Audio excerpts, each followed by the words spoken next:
अरे यार अब क्या हो गया ये? बेटा, आई एम ऑडिबल विजिबल? बेटा, आई एम ऑडिबल विजिबल?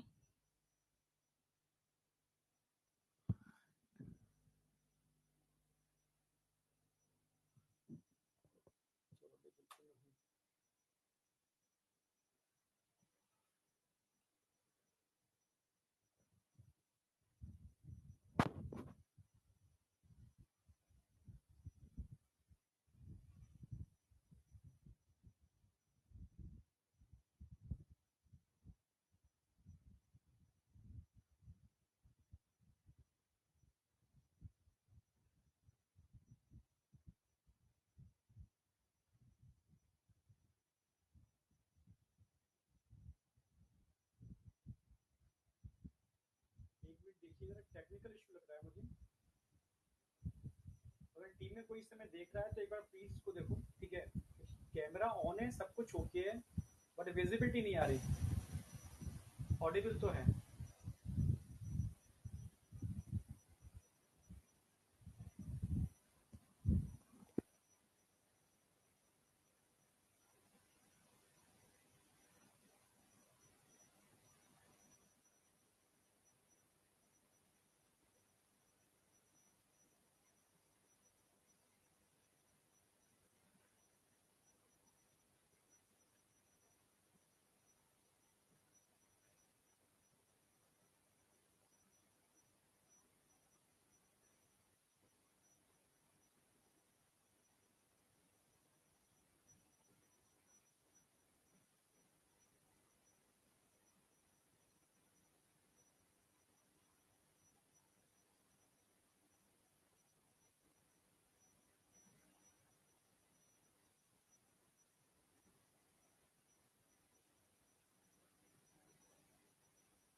हाँ विजिबल हो गया आप, ठीक है।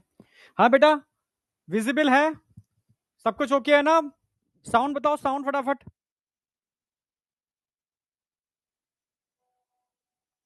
ओके,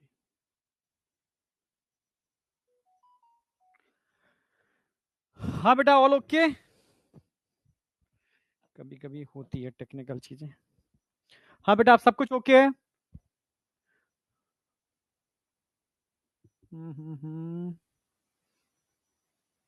ओके परफेक्ट है, ठीक है।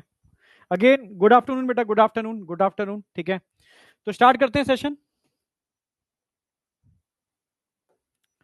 तो आज हम बात करेंगे अमाइनो एसिड्स की, ठीक है। हाँ आज हम बात करने वाले हैं अमाइनो एसिड की, क्लियर है बिल्कुल। यानी अब अमाइनो एसिड, प्रोटीन और एंजाइम, इन तीनों को मैं एक साथ लेके चलूंगा। अमाइनो एसिड, प्रोटीन और एंजाइम, इन तीनों को हम एक साथ लेके चलेंगे, ठीक है। फिर लिपिड बचेगा आपका, ठीक है, उसको हम अलग लेके चलेंगे, ठीक है। अमाइनो एसिड, प्रोटीन, एंजाइम एक साथ क्लब करके, क्योंकि एक ही चीज को फॉलो करते हैं। आ जाओ। अच्छा कार्बोहाइड्रेट, अच्छा कार्बोहाइड्रेट का मैंने टेबल लगा दिया था, ओके। कार्बोहाइड्रेट का एक टेबल मैंने लगा दिया है ये, ठीक है। एक बार मैं क्विकली रिवीजन कराता हूं, फिर अमाइनो एसिड चालू करता हूं, ठीक है। जैसे आपको याद रखना है, आपको याद रखना है कि कौन कौन से डाइसेकेराइड है और उनमें मोनोमर यूनिट क्या है और उनमें लिंकेज कौन सा होता है। 3 क्वेश्चन बनते हैं जो भूलोगे आप। तो अगर मैं डाइसेकेराइड की बात करता हूं, माल्टोज, लैक्टोज एंड सुक्रोज, ये डाइसेकेराइड है। स्टार्च, ग्लाइकोजन, सेल्यूलोज, काइटिन और इनुलिन, एक और था इनुलिन एनसीईआरटी में, उसको भी लिख देता हूं मैं, इनुलिन।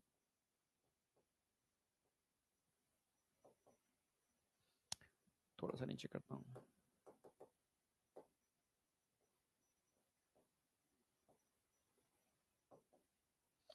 ये सब क्या थे? होमोपॉलीसेकेराइड, होमोपॉलीसेकेराइड, होमोपॉलीसेकेराइड, क्लियर है बिल्कुल। ये सब होमोपॉलीसेकेराइड हैं। तो आपको डाइसेकेराइड के मोनोमर यूनिट और लिंकेज, ठीक है, होमोपॉलीसेकेराइड के मोनोमर यूनिट और लिंकेज, और हेट्रो, हेट्रो में तो सिर्फ मैंने एक ही बताया था आपको, जो आपके मेन मतलब का है, पेप्टिडोग्लाइकेन,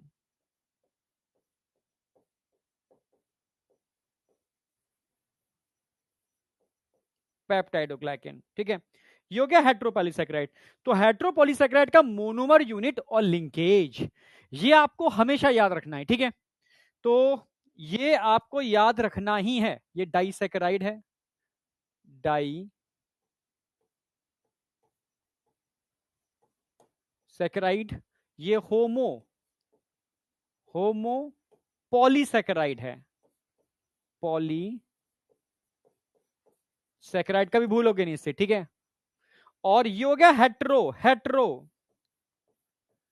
हेट्रो पॉलीसेकेराइड, हेट्रोपॉलीसेकेराइड। तो आपको याद रखने हैं कि आपके सिलेबस में कौन कौन से डाइसेकेराइड हैं, कौन कौन से, भाई 1 2 3 4 5 मैंने होमोपॉलीसेकेराइड बताए हैं, और एक बताया मैंने हेट्रोपॉलीसेकेराइड पेप्टिडोग्लाइकेन। हाइलुरोनिक एसिड याद रखो ना रखो कोई फर्क नहीं पड़ता, वो एक एड ऑन तुमने लिखा था इसलिए मैंने लिख दिया, क्लियर है बिल्कुल। अब माल्टोस की यूनिट क्या है? ग्लूकोज प्लस ग्लूकोज, अल्फा या beta? Alpha glucose, alpha glucose plus alpha glucose, मैं दोनों लिख देता हूं, प्लस अल्फा डी ग्लूकोज। भाई अल्फा ग्लूकोज और अल्फा ग्लूकोज से मिलकर बनेगा माल्टोज। लिंकेज कौन सा था? अल्फा 1,4 लिंकेज, बहुत इंपॉर्टेंट है लिंकेज, अल्फा 1,4 लिंकेज, ये नहीं भूलना, अल्फा 1,4 लिंकेज ये नहीं भूलना। लैक्टोज की बात करते हैं, बीटा सॉरी बीटा गैलेक्टोज और बीटा ग्लूकोज, दोनों अल्फा अल्फा, यहां पर दोनों बीटा बीटा, यहां अल्फा और बीटा, इससे आपको याद रहेगा, ठीक है। जिसमें अगर मैं बात करूं, आपको याद क्या रखना है भाई? माल्टोज और लैक्टोज रिड्यूसिंग शुगर है, सुक्रोज नॉन रिड्यूसिंग है, नॉन रिड्यूसिंग है, क्लियर बिल्कुल। और पॉलीसेकेराइड तो सारे के सारे नॉन रिड्यूसिंग होते ही हैं, ठीक है, ये तो सारे के सारे नॉन रिड्यूसिंग हैंगे ही, ठीक है। तो रिड्यूसिंग ध्यान रखना है, नॉन रिड्यूसिंग ध्यान रखना है बेटा, और ये सब नॉन रिड्यूसिंग है, ठीक है। मोनोसेकेराइड सारे के सारे रिड्यूसिंग होते हैं, क्लियर है बिल्कुल। हाँ तो माल्टोज, लैक्टोज, सुक्रोज, ठीक है, क्लियर है। Alpha alpha glucose, beta galactose, beta glucose, फिर अल्फा ग्लूकोज, बीटा फ्रक्टोज। ये याद हो गए? ध्यान रखना है आपको, ये दोनों ही, ठीक है। अगर मैं माल्टोज, लैक्टोज, सुक्रोज, ये दोनों रिड्यूसिंग हो गए, ये नॉन रिड्यूसिंग हो रहे, ठीक है। यहां पर लिंकेज कौन सी मिलेगी जरा बताओ? यहां लिंकेज मिलेगी अल्फा 1,4, अल्फा सॉरी बीटा 1,4, क्योंकि बीटा बीटा यूनिट आ गए, या अल्फा 1,2 बीटा, क्योंकि मैंने बताया था इसका अल्फा इसका बीटा, अल्फा 1,2 बीटा, ये आपको याद रखना है, ठीक है। सुक्रोज पर क्वेश्चन ज्यादा आता भी है, इन्वर्ट शुगर कहते हैं इसको, ठीक है। अब आ जाओ स्टार्च और ग्लाइकोजन। स्टार्च प्लांट में मिलने वाला स्टोर फूड था, ग्लाइकोजन एनिमल में मिलने वाला स्टोर फूड था। दोनों ही ब्रांच्ड स्ट्रक्चर हैं, दोनों ही ब्रांच्ड स्ट्रक्चर हैं, बाद बाकी का नॉन ब्रांच है। स्टार्च की बात करता हूं भाई, अगेन अल्फा डी ग्लूकोज, या डी मत याद रखो, डेस्ट्रो लीवो मत याद रखो, अल्फा ग्लूकोज दोनों के अंदर अल्फा ग्लूकोज है। बस ध्यान क्या रखना है कि स्टार्च के अंदर एमाइलोज और एमाइलोपेक्टिन दोनों मिलते हैं, जबकि ग्लाइकोजन के अंदर एमाइलोज नहीं मिलता। क्लियर है? दोनों ही ब्रांच है। स्टार्च में मैंने क्या बताया था? स्टार्च में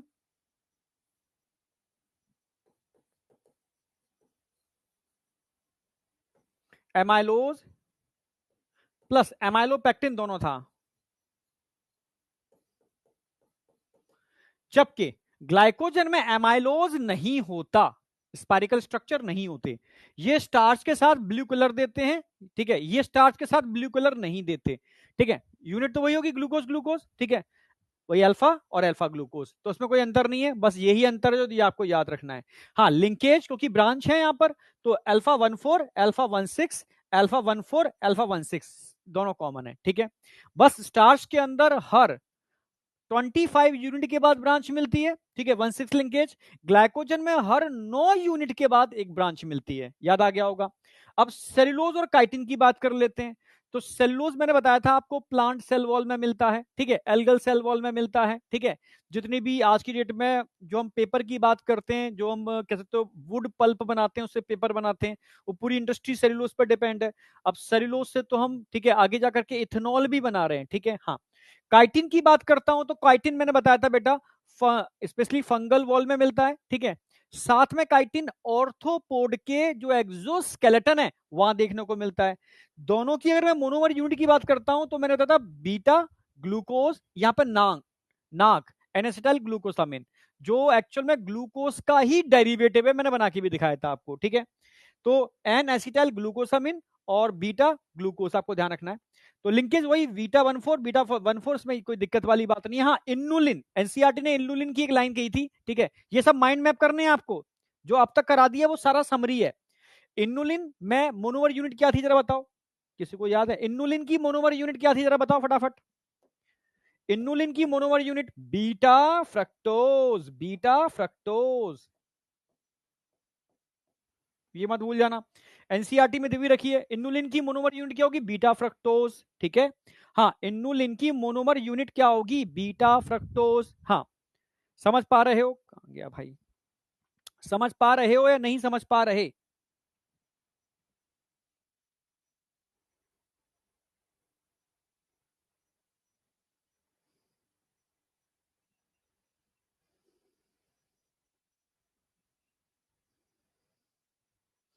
ठीक है, समझ पा रहे हो, ठीक है। तो एनसीईआरटी में इतना ही दे रखा है, लिंकेज एनसीईआरटी में नहीं है, पर चाहो तो अल्फा 1,2 लिंकेज याद रख सकते हो, only for knowledge. Alpha 1,2 linkage क्यों? 1,2 क्यों? क्योंकि फ्रक्टोज है, फ्रक्टोज है, पहला कार्बन और दूसरा कार्बन, पहला कार्बन दूसरा कार्बन, यही इन्वॉल्व होते हैं लिंकेज के अंदर। तो यहां पे अल्फा 1,2 लिंकेज चाहो तो याद कर सकते हो। अब हेट्रोपॉलीसैकेराइड में पेप्टिडोग्लाइकन की मैंने बात की थी, और पेप्टिडोग्लाइकन दो चीजों के मिलने से बनते हैं, NAM NAM, NAM plus NAG NAG, N acetyl muramic acid and acetyl glucosamine, ठीक है। और लिंकेज तो वही मिलेगी, बीटा 1,4 लिंकेज, लिंकेज तो वही है, बीटा 1,4 लिंकेज, 1,4 लिंकेज। अब इससे क्या होगा ना, आपको सारी चीजें एकदम मेमोराइज रहेंगी, समझे?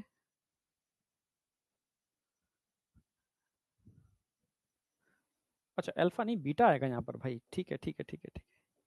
फ्रक्टोज में अल्फा कहां से आ गया? बीटा 1,2 लिंकेज, सॉरी, ठीक है, बीटा 1,2 लिंकेज, ठीक है, क्योंकि बीटा फ्रक्टोज है ना। यस, यहां तक कोई डाउट है? अल्फा बीटा, बीटा में ओ एच ऊपर हो जाएगा लिंकेज के लिए, ठीक है। ठीक है, यहां तक समझ में आया नहीं आया ये बताओ? Yes sir.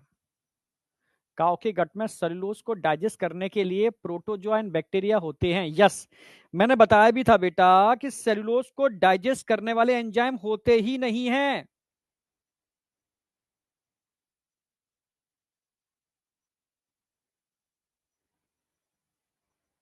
समझे? परफेक्ट। अच्छा, आज रात्र में आपसे सपने में भी पढ़ा था? अच्छा, बहुत बढ़िया, ठीक है। ऐसे ही पढ़ाई करो, मैं तो ये कहूंगा ऐसे ही पढ़ो, सपने में भी। अगर टीचरों को देख रहे हो तो बहुत अच्छी बात है। आगे बढ़ रहा हूं, तो अब बात करते हैं बेटा अमाइनो एसिड की, ठीक है, क्लियर। तो आज जितना मैंने करा दिया था ना, इसको आपको करना क्या है, बहुत अच्छी तरीके से लिख लिख याद करना है, लिख लिख के याद करना है। तो कार्बोहाइड्रेट मतलब पूरे बायोमोलिक्यूल का सबसे टिपिकल पार्ट कार्बोहाइड्रेट होता है, ठीक है। हाँ, सबसे टिपिकल कार्बोहाइड्रेट होता है। और उधर केमिस्ट्री में भी काफी कुछ पूछ लेते हैं ये लोग, तो वो मैंने पूरा करा दिया है। अब अमाइनो एसिड एनसीईआरटी में तो बहुत ज्यादा है ही नहीं, ठीक है, बहुत थोड़ा सा दे रखा है। कुछ अमाइनो एसिड के स्ट्रक्चर है, 3 अमाइनो एसिड के स्ट्रक्चर दे रखे हैं, पर थोड़ा सा मैं करा दूंगा जिससे कि केमिस्ट्री का लोड थोड़ा सा तुम्हारा कम हो जाएगा। डिटेल स्ट्रक्चर तुम्हारा रहेगा, ठीक है। यहां ट्रिक सारी मैं बता दूंगा, स्ट्रक्चर भी मैं सर बता दूंगा, ठीक है। बट नीट में, बायो में अमाइनो एसिड से बहुत ज्यादा क्वेश्चन नहीं आते, थ्योरेटिकल क्वेश्चंस आते हैं, ठीक है। हाँ, एक बार जो एनसीईआरटी में डायग्राम दे रखा है अमाइनो एसिड का, वो क्वेश्चन आया हुआ था, तो एनसीईआरटी के ही डायग्राम आते हैं, पर मैं थोड़ा करा दूंगा, ठीक है। अमाइनो एसिड की अगर बात करते हैं, समझना मेरी बात, तो जब तुम्हें मैंने एसिड सॉल्युबल और एसिड इनसॉल्युबल पूल बताया था, तो बताओ amino acid acid soluble pool में मिलते हैं, इनसॉल्युबल पूल में मिलते हैं? अमाइनो एसिड मोनोमेरिक यूनिट है या पॉलीमेरिक यूनिट है? अमाइनो एसिड किसके पॉलीमर होते हैं? सॉल्युबल पूल में, यस, याद है आपको, ठीक है। तो अमाइनो एसिड की अगर मैं बात करूं, ये माइक्रोमोलिक्यूल्स हैं। कौन है ये? Micromolecule, micro molecules. माइक्रोमोलिक्यूल्स मैंने क्यों बोला? क्योंकि इनका मॉलिक्यूलर वेट जरा बताओ कितना होगा? Molecular weight less than 800 Dalton. जिसका मॉलिक्यूलर वेट 800 से कम है वो माइक्रोमोलिक्यूल में आते हैं, ठीक है। और जिसका से ज्यादा है वो मैक्रोमोलिक्यूल में आते हैं। और मोस्टली मैक्रोमोलिक्यूल जो बहुत बड़े बड़े होते हैं, या लिपिड वेसिकल्स की मैं बात करूं, तो 10,000 डाल्टन तक के होते हैं, ठीक है। चलो, एक तो ये याद रखना है। दूसरा आपको ध्यान रखना है, ये किसके पॉलीमर होते हैं? अच्छा, प्रेजेंट कहां होते हैं? Present in acid, acid soluble pool, acid soluble pool में देखने को मिलेंगे। तीसरा पॉइंट ध्यान रखना है आपको अमाइनो एसिड के लिए, ठीक है। It is a polymer of, sorry, monomer of, monomer of protein. ये प्रोटीन के मोनोमर हैं, यानी प्रोटीन को बनाने में ये पार्टिसिपेट करते हैं, इसलिए हम इसको बोलते हैं मोनोमर ऑफ प्रोटीन। क्लियर? बिल्कुल। हाँ, अगर मैं अमाइनो एसिड की बात करता हूं, तो अमाइनो एसिड जो होते हैं बेटा, ये सेल्स के थ्रू सिंथेसाइज होते हैं, ठीक है, यानी इंक्लूडेड इन बायोमोलिक्यूल्स।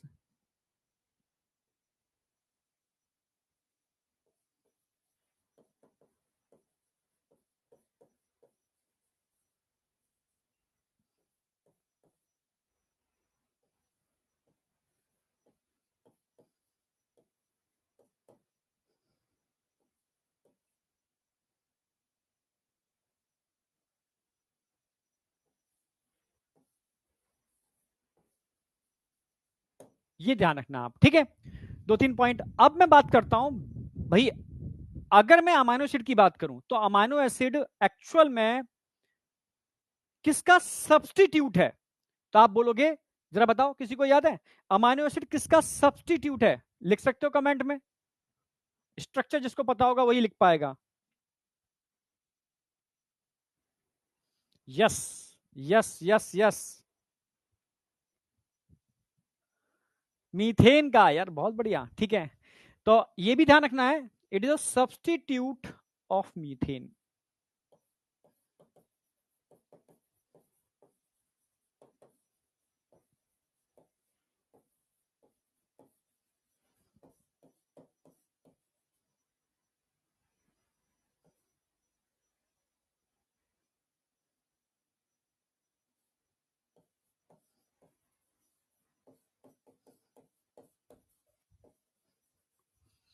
अब मैं यहां से थोड़ा स्टार्ट करूंगा, स्लाइड है हमारे पास, ठीक है।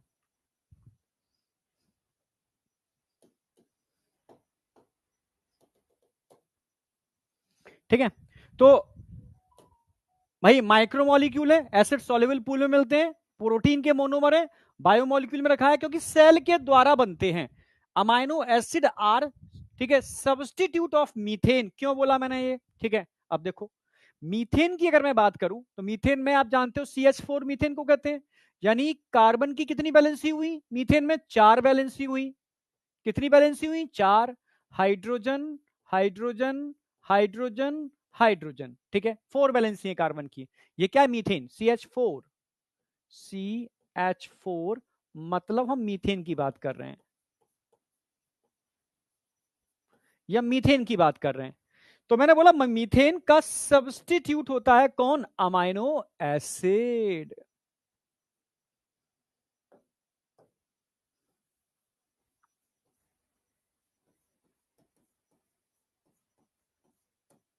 ठीक है, क्योंकि अगर मैं कार्बन की चारों बैलेंसी को, चार कार्बन की चारों बैलेंसी को, ठीक है, हाँ, कार्बन की चारों बैलेंसी जो है वहां पर मैं अलग अलग टाइप के कंपोनेंट ऐड कर दूं तो भाई अमाइनो एसिड बन जाएगा, सिंपल सी बात है। आप समझ पा रहे हो ना मेरी बात, हाँ। यस, एल्काइल ग्रुप, NH2COOH और H। बिल्कुल सही बेटा, बिल्कुल सही, ठीक है। तो अगर मैं चारों, समझना मेरी बात, कार्बन है भाई, हाइड्रोजन छोड़ देता हूं मैं, यहां पर इसको रिप्लेस करके मैं NH2 फिल कर दूं, NH2, यहां COOH, और यहां पर एल्काइल ग्रुप। यानी जितने भी अमाइनो एसिड होंगे उसमें सिर्फ और सिर्फ एल्काइल ग्रुप का डिफरेंस होगा, बाद बाकी ये तीनों बैलेंसी इसकी सेम होती हैं, समझना, ठीक है। और इस कार्बन को जिसमें 4 ग्रुप, ठीक है, अलग अलग हैं, तो इसको हम अल्फा कार्बन भी बोल सकते हैं, उसको अल्फा कार्बन है इसको, और क्या बोल सकते हैं हम, कायरल कार्बन, ठीक है, इधर है।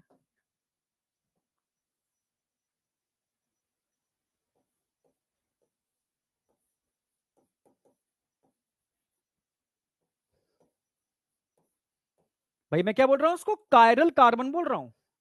और केमिस्ट्री में आपने पढ़ा होगा कायरल कार्बन एक्चुअल में होता क्या है, ऐसा कार्बन जिसकी चारों बैलेंसी, यस, जिसकी चारों बैलेंसी 4 डिफरेंट ग्रुप से, ठीक है, हाँ बिल्कुल बेटा, चारों बैलेंसी 4 डिफरेंट ग्रुप से, ठीक है, उसमें ऐड हो जाए, ठीक है। 4 valency of carbon fulfil bye 4 different group, उसको हम कायरल कार्बन बोलते हैं। क्लियर, बिल्कुल, हाँ। कायरल कार्बन क्या है, 4 बैलेंसी ऑफ, जगह है करते हैं,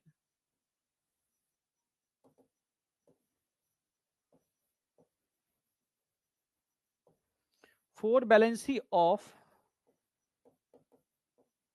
कायरल कार्बन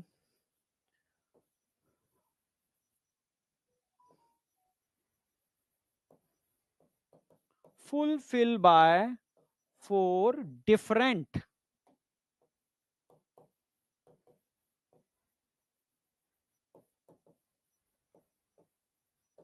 ग्रुप। आप देख लो भाई, यहां हाइड्रोजन है, एल्काइल ग्रुप लगा हुआ है, COOH, ठीक है, और NH2, ठीक है। तो ऐसे कार्बन को आप क्या बोलोगे, कायरल कार्बन। और एक्चुअल में कायरल कार्बन बताओ ऑप्टिकली एक्टिव होता है या ऑप्टिकली इनएक्टिव, ऑप्टिकली एक्टिव होगा या ऑप्टिकली इनएक्टिव। भाई कायरल कार्बन का मतलब है चारों बैलेंसी अलग अलग है, और चारों बैलेंसी अलग अलग होंगे तो ये ऑप्टिकली एक्टिव होते हैं, यानी प्लेन, ठीक है, हाँ।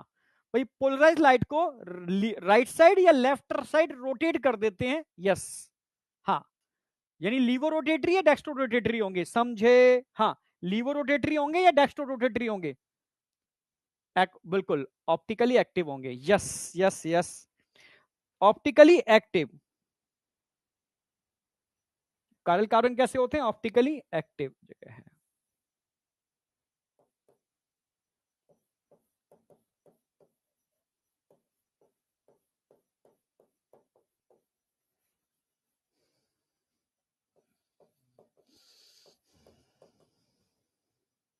एक्सेप्ट, जरा बताओ ऐसा कौन सा अमाइनो एसिड है, ठीक है, जो ऑप्टिकली इनएक्टिव होता है, ठीक है, या all are, all amino acid लिख देता हूं मैं, all amino acid are optically active, all, ऐसे याद रखना, ठीक है,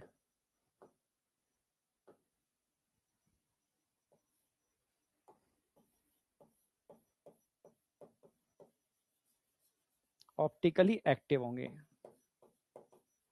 पर एक अमाइनो एसिड ऐसा होता है इसमें कार्बन कार्बन नहीं होता, एक्सेप्ट, ये कहीं पूछा गया है, ग्लाइसिन, एक्सेप्ट ग्लाइसिन, क्यों? क्योंकि ग्लाइसिन ऑप्टिकली इनएक्टिव है, क्योंकि यहां पर कार्बन कार्बन नहीं होता।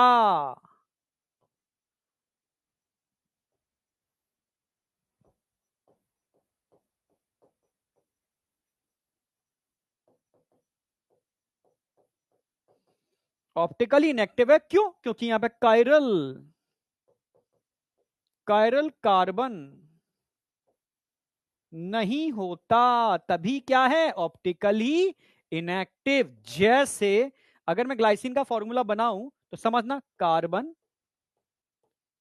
यानी यहां पर एल्काइल ग्रुप की जगह भी हाइड्रोजन होता है, ये तो ठीक है, COOH NH2, तो क्या हो गया एक्चुअल में, ये कैसा हो गया, optically active inactive, optically inactive, क्योंकि ये कायरल कार्बन नहीं है।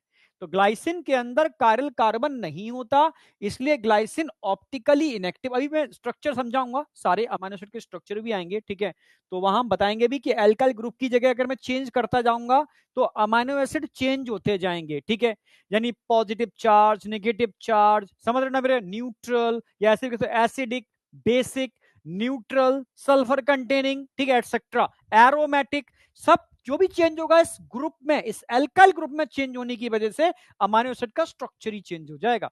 जबकि ये तीनों बैलेंसीज की हमेशा कांस्टेंट सेम रहती हैं। एल्काइल ग्रुप की जगह अगर मैं हाइड्रोजन लगा दूंगा तो ये कायरलिटी अपनी खो देगा, यानी आप इसको कायरल कार्बन नहीं कहोगे, और एक्चुअल में ये ऑप्टिकली कैसा हो जाएगा, इनएक्टिव हो जाएगा। ग्लाइसिन ऑप्टिकली कैसा हो जाएगा, इनएक्टिव हो जाएगा। यहां तक समझ में आया बेटा? यस, दो हाइड्रोजन प्रेजेंट होंगे।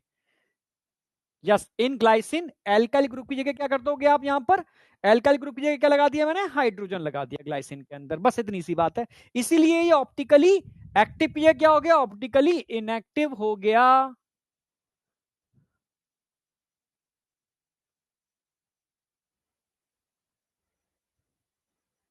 डेक्स्ट्रो,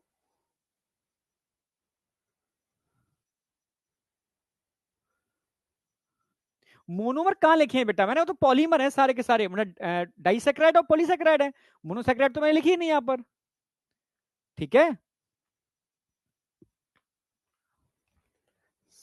अरे भाई, समझ में आया नहीं आया ये बताओ, मुझे बस बताते जाओ समझ में आ रहा है नहीं, कमेंट मुझे बस, तुम्हारे कमेंट की बेस पे चल रहा हूं मैं।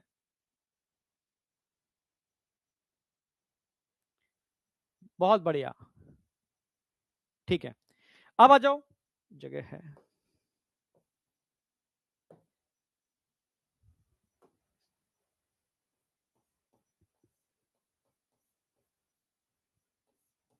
मोस्टली अमाइनो एसिड्स जो ऑप्टिकली एक्टिव है, ठीक है, जो क्या है, ऑप्टिकली एक्टिव है। देखो मैं पढ़ा तो पूरा दूंगा, ठीक है, पर जो बच्चे मतलब बिलो थोड़ा नीचे आते हैं उनको ये लगेगा सर याद कैसे होगा, ठीक है, मैं जितने पे टिक लगवाऊंगा, स्टार बनाऊंगा, बस तुम उतना याद कर लेना, उतना मैं यही याद करा दूंगा, ठीक है। नीट में लिखवा लेना, इससे बाहर क्वेश्चन नहीं जाएगा, ये तो मैं ज्यादा करा रहा हूं, मतलब बायोमोलिक्यूल में सिंगल लेक्चर में भी करा दूंगा, उससे बाहर पूरा बायोमोलिक्यूल, ठीक है, 2 घंटे में भी करा दूंगा मैं, उससे बाहर नीट में नहीं जाएगा। ये थोड़ा सा मैं करा रहा हूं जिससे कि तुम, ठीक है, थोड़े से पढ़ चुके हो, बहुत सारे टीचर से भी, इधर उधर की कोचिंग में भी पढ़ रहे हैं कई बच्चे, ठीक है, ऑफलाइन के अंदर, ठीक है, तो थोड़ा सा, और किधर केमिस्ट्री में भी थोड़ा सा है, ठीक है, तो थोड़ा सा मैं एड ऑन कर रहा हूं, पर कंसेप्चुअल एड ऑन करूंगा, तो मैं याद हो जाएगा, टेंशन मत करो। इसका भी मैं आधा कर दूंगा, अगर तुम्हें लगता है कि सर इतना नहीं याद हो रहा, इसका भी आधा कर दूंगा, उसके नोट्स रिटन दे दूंगा, उतना ही कर लेना, काम खत्म हो जाएगा, ठीक है। पर अभी एक बार पूरा कर लो, ठीक है, उसके बाद में इसका बिल्कुल और समराइज फॉर्म दे दूंगा आपको नोट्स की फॉर्म में, उतना कर लेना, ठीक है। मैं बिलो थोड़ा बच्चे हैं उनकी बात कर रहा हूं, क्योंकि नीट में क्वेश्चन बाहर नहीं जाएगा। मोस्टली अमाइनो एसिड जो ऑप्टिकली एक्टिव होते हैं, ठीक है, आर लीवो,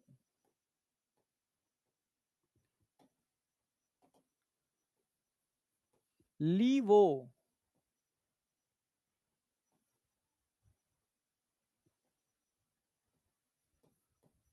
लीवो रोटेटरी, ठीक है, लीवो रोटेटरी होंगे मोस्टली अमाइनो एसिड। कैसे होते हैं? लीवो रोटेटरी, यानी इसको हम ऐसे लिखते हैं, एल अमाइनो एसिड। भाई ऑप्टिकली एक्टिव है ना, तो मोस्टली लीवो रोटेटरी ही होते हैं, समझे? Mostly amino acid levo rotatory ही होते हैं। सेकंड लास्ट स्लाइड, तुम पीछे रह कैसे जाते हो यार? मैं इतना धीरे धीरे लिखता हूं तब भी तुम्हारा छूट जाता है, ठीक है। लीवो रोटेटरी समझते हो? लीवो रोटेटरी का मतलब हो गया, जैसे मानो कार्बन था, हाइड्रोजन था, एल्काइल ग्रुप था, COOH NH2, ये left side right side. Levo rotatory का मतलब है NH2 present on left side, थोड़ा याद रखना। इसलिए मोस्टली हमारे स्टूडेंट में क्या होता है भाई, लेफ्ट साइड ही होता है NH2, ठीक है, इसलिए इसको लीवो रोटेटरी बोलते हैं। यहां तक कोई डाउट? हाँ, लीवो रोटेटरी। यहां तक कोई डाउट है तो मुझे बताओ, लीवो रोटेटरी तक। अब बेसिक बेसिक बातें लिखाऊंगा, बिल्कुल बेसिक, अभी तो बेसिक कराऊंगा, ठीक है, फिर बेसिक के बाद में आगे बढ़ूंगा, बिल्कुल बेसिक। स्लाइड थोड़ी कम है, इसको आगे बढ़ाता हूं। बिल्कुल बेसिक बात है। अगर मैं तुमसे कहूं बेटा,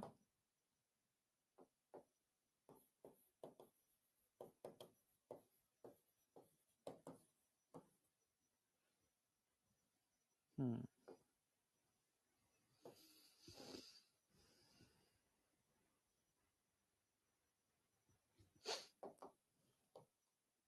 मेरा एक क्वेश्चन है, देखो कितने लोग सही दे पाते हैं रिस्पॉन्स। एक क्वेश्चन है, हमारी बॉडी में कितने टाइप के अमाइनो एसिड्स होते हैं? कमेंट में मुझे रिस्पॉन्स चाहिए। बताओ हमारी बॉडी में कितने टाइप के अमाइनो एसिड होते हैं? अगर तुम सामने होते तो तुम्हें एक मेलोडी देता। 2 प्रकार के, 10 प्रकार के, 20 प्रकार के, इन्फिनिटी प्रकार के।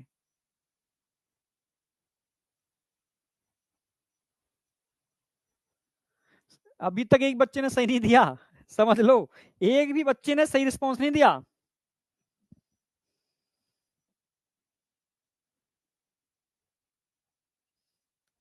ना। More than 300 types of amino acid present in our body. एक का भी रिस्पॉन्स सही नहीं आया। हाँ, more than 300 types of amino acid present in our body, ठीक है, यस। इसको नॉन स्टैंडर्ड कहते हैं। स्टैंडर्ड अमाइनो एसिड तो 20 होते हैं जो प्रोटीन सिंथेसिस में पार्टिसिपेट करते हैं, यस। स्टैंडर्ड अमाइनो एसिड तो 20 होते हैं, वैसे तो लेनिंजर पढ़ोगे ना, तो लेनिंजर में तो 21 दे रखे हैं, यस। सेलिनोसिस्टीन वो भी इसमें जोड़ रखा है, क्योंकि वो भी प्रोटीन सिंथेसिस में पार्टिसिपेट करता है, बट वो एमबीबीएस में पढ़ना, ठीक है। मैं अभी आपको नीट मतलब उसका एनसीईआरटी नीट का लेवल की बात करूंगा अभी, ठीक है। तो उसके हिसाब से आपको 20 अमाइनो एसिड स्टैंडर्ड याद रखने, ठीक है, जो प्रोटीन सिंथेसिस में पार्टिसिपेट करते हैं। पर बॉडी के अंदर पूछेगा तो more than 300 types of amino acid present in our body, ठीक है, जिसको हम नॉन स्टैंडर्ड बोलते हैं।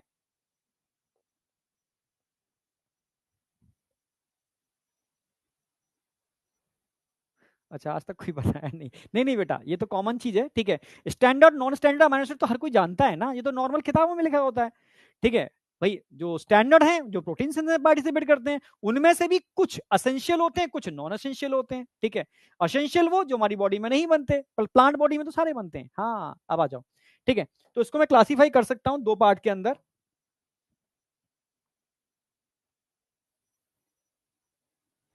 Standard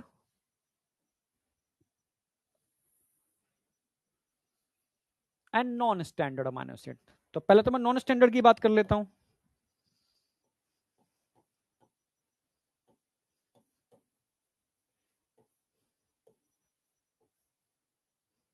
non standard amino acid,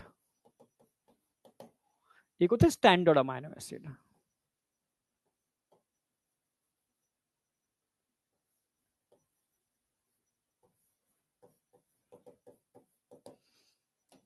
अभी स्टैंडर्ड पर मैं आ रहा हूं, पर नॉन स्टैंडर्ड की बात कर लेते हैं। More than 300 types of amino acid present in our body.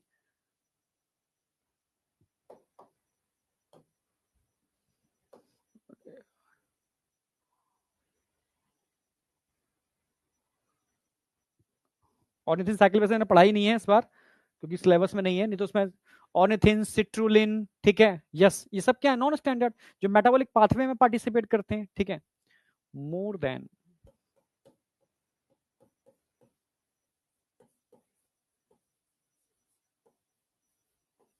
300 types of amino acids. Non standard more than 300 types of amino acid होते हैं, ठीक है। Absent in protein,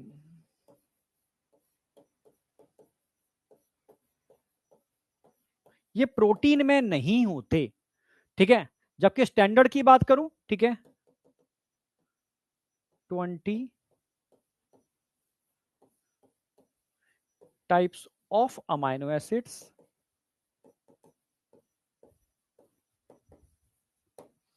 present in protein, present in protein. अगर मैं आपको एक protein दूं, ठीक है, हाँ, बताऊंगा, बस कोई प्रोटीन दे दूं, पूछूंगा तुमसे, बताओ उसमें स्टैंडर्ड है नॉन स्टैंडर्ड है, तो आप बोलोगे छोटे प्रोटीन दे रहे हो तो प्रोटीन के अंदर वही अमाइनो एसिड होंगे जो स्टैंडर्ड है, ठीक है, yes. Non standard amino acid protein में होंगे ही नहीं। हाँ बेटा, non standard amino acid protein में होते ही नहीं है, समझे, ये याद रखना है आपको।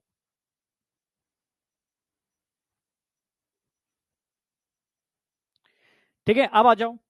अगर मैं तुमसे कहूं, कहां गया, अगर मैं तुमसे कहूं बेटा नॉन स्टैंडर्ड, जैसे कुछ एग्जांपल बता दे रहा हूं, इससे तुम्हें याद रहेगा, ठीक है। ऑर्निथिन, याद हो मैंने आपको बताया था ऑर्निथिन साइकिल के थ्रू जो यूरिया है वो हमारे लिवर में बनती है, ठीक है। तो उसमें ऑर्निथिन एक इंटरमीडिएट है, जो एक तरीके, वहां ऑर्निथिन साइकिल में मैक्सिमम जो भी इंटरमीडिएट आ रहे हैं ऑल आर अमाइनो एसिड्स, ठीक है। हाँ, ऑर्निथिन, सिट्रुलिन, ये भी ऑर्निथिन साइकिल में ही मिलता है, और सिट्रुलिन भी, ठीक है। गाबा, जीए, बीए, गाबा, गामा अमाइनो, ठीक है, हाँ। ब्यूटायरिक एसिड कहां पढ़ाया था मैंने, ठीक है। इनिबिटरी न्यूरोट्रांसमीटर, इनिबिटरी न्यूरोट्रांसमीटर, ठीक है। ये दोनों कहां मिलेंगे आपको, ये दोनों कहां मिलेंगे, ऑर्निथिन साइकिल के अंदर।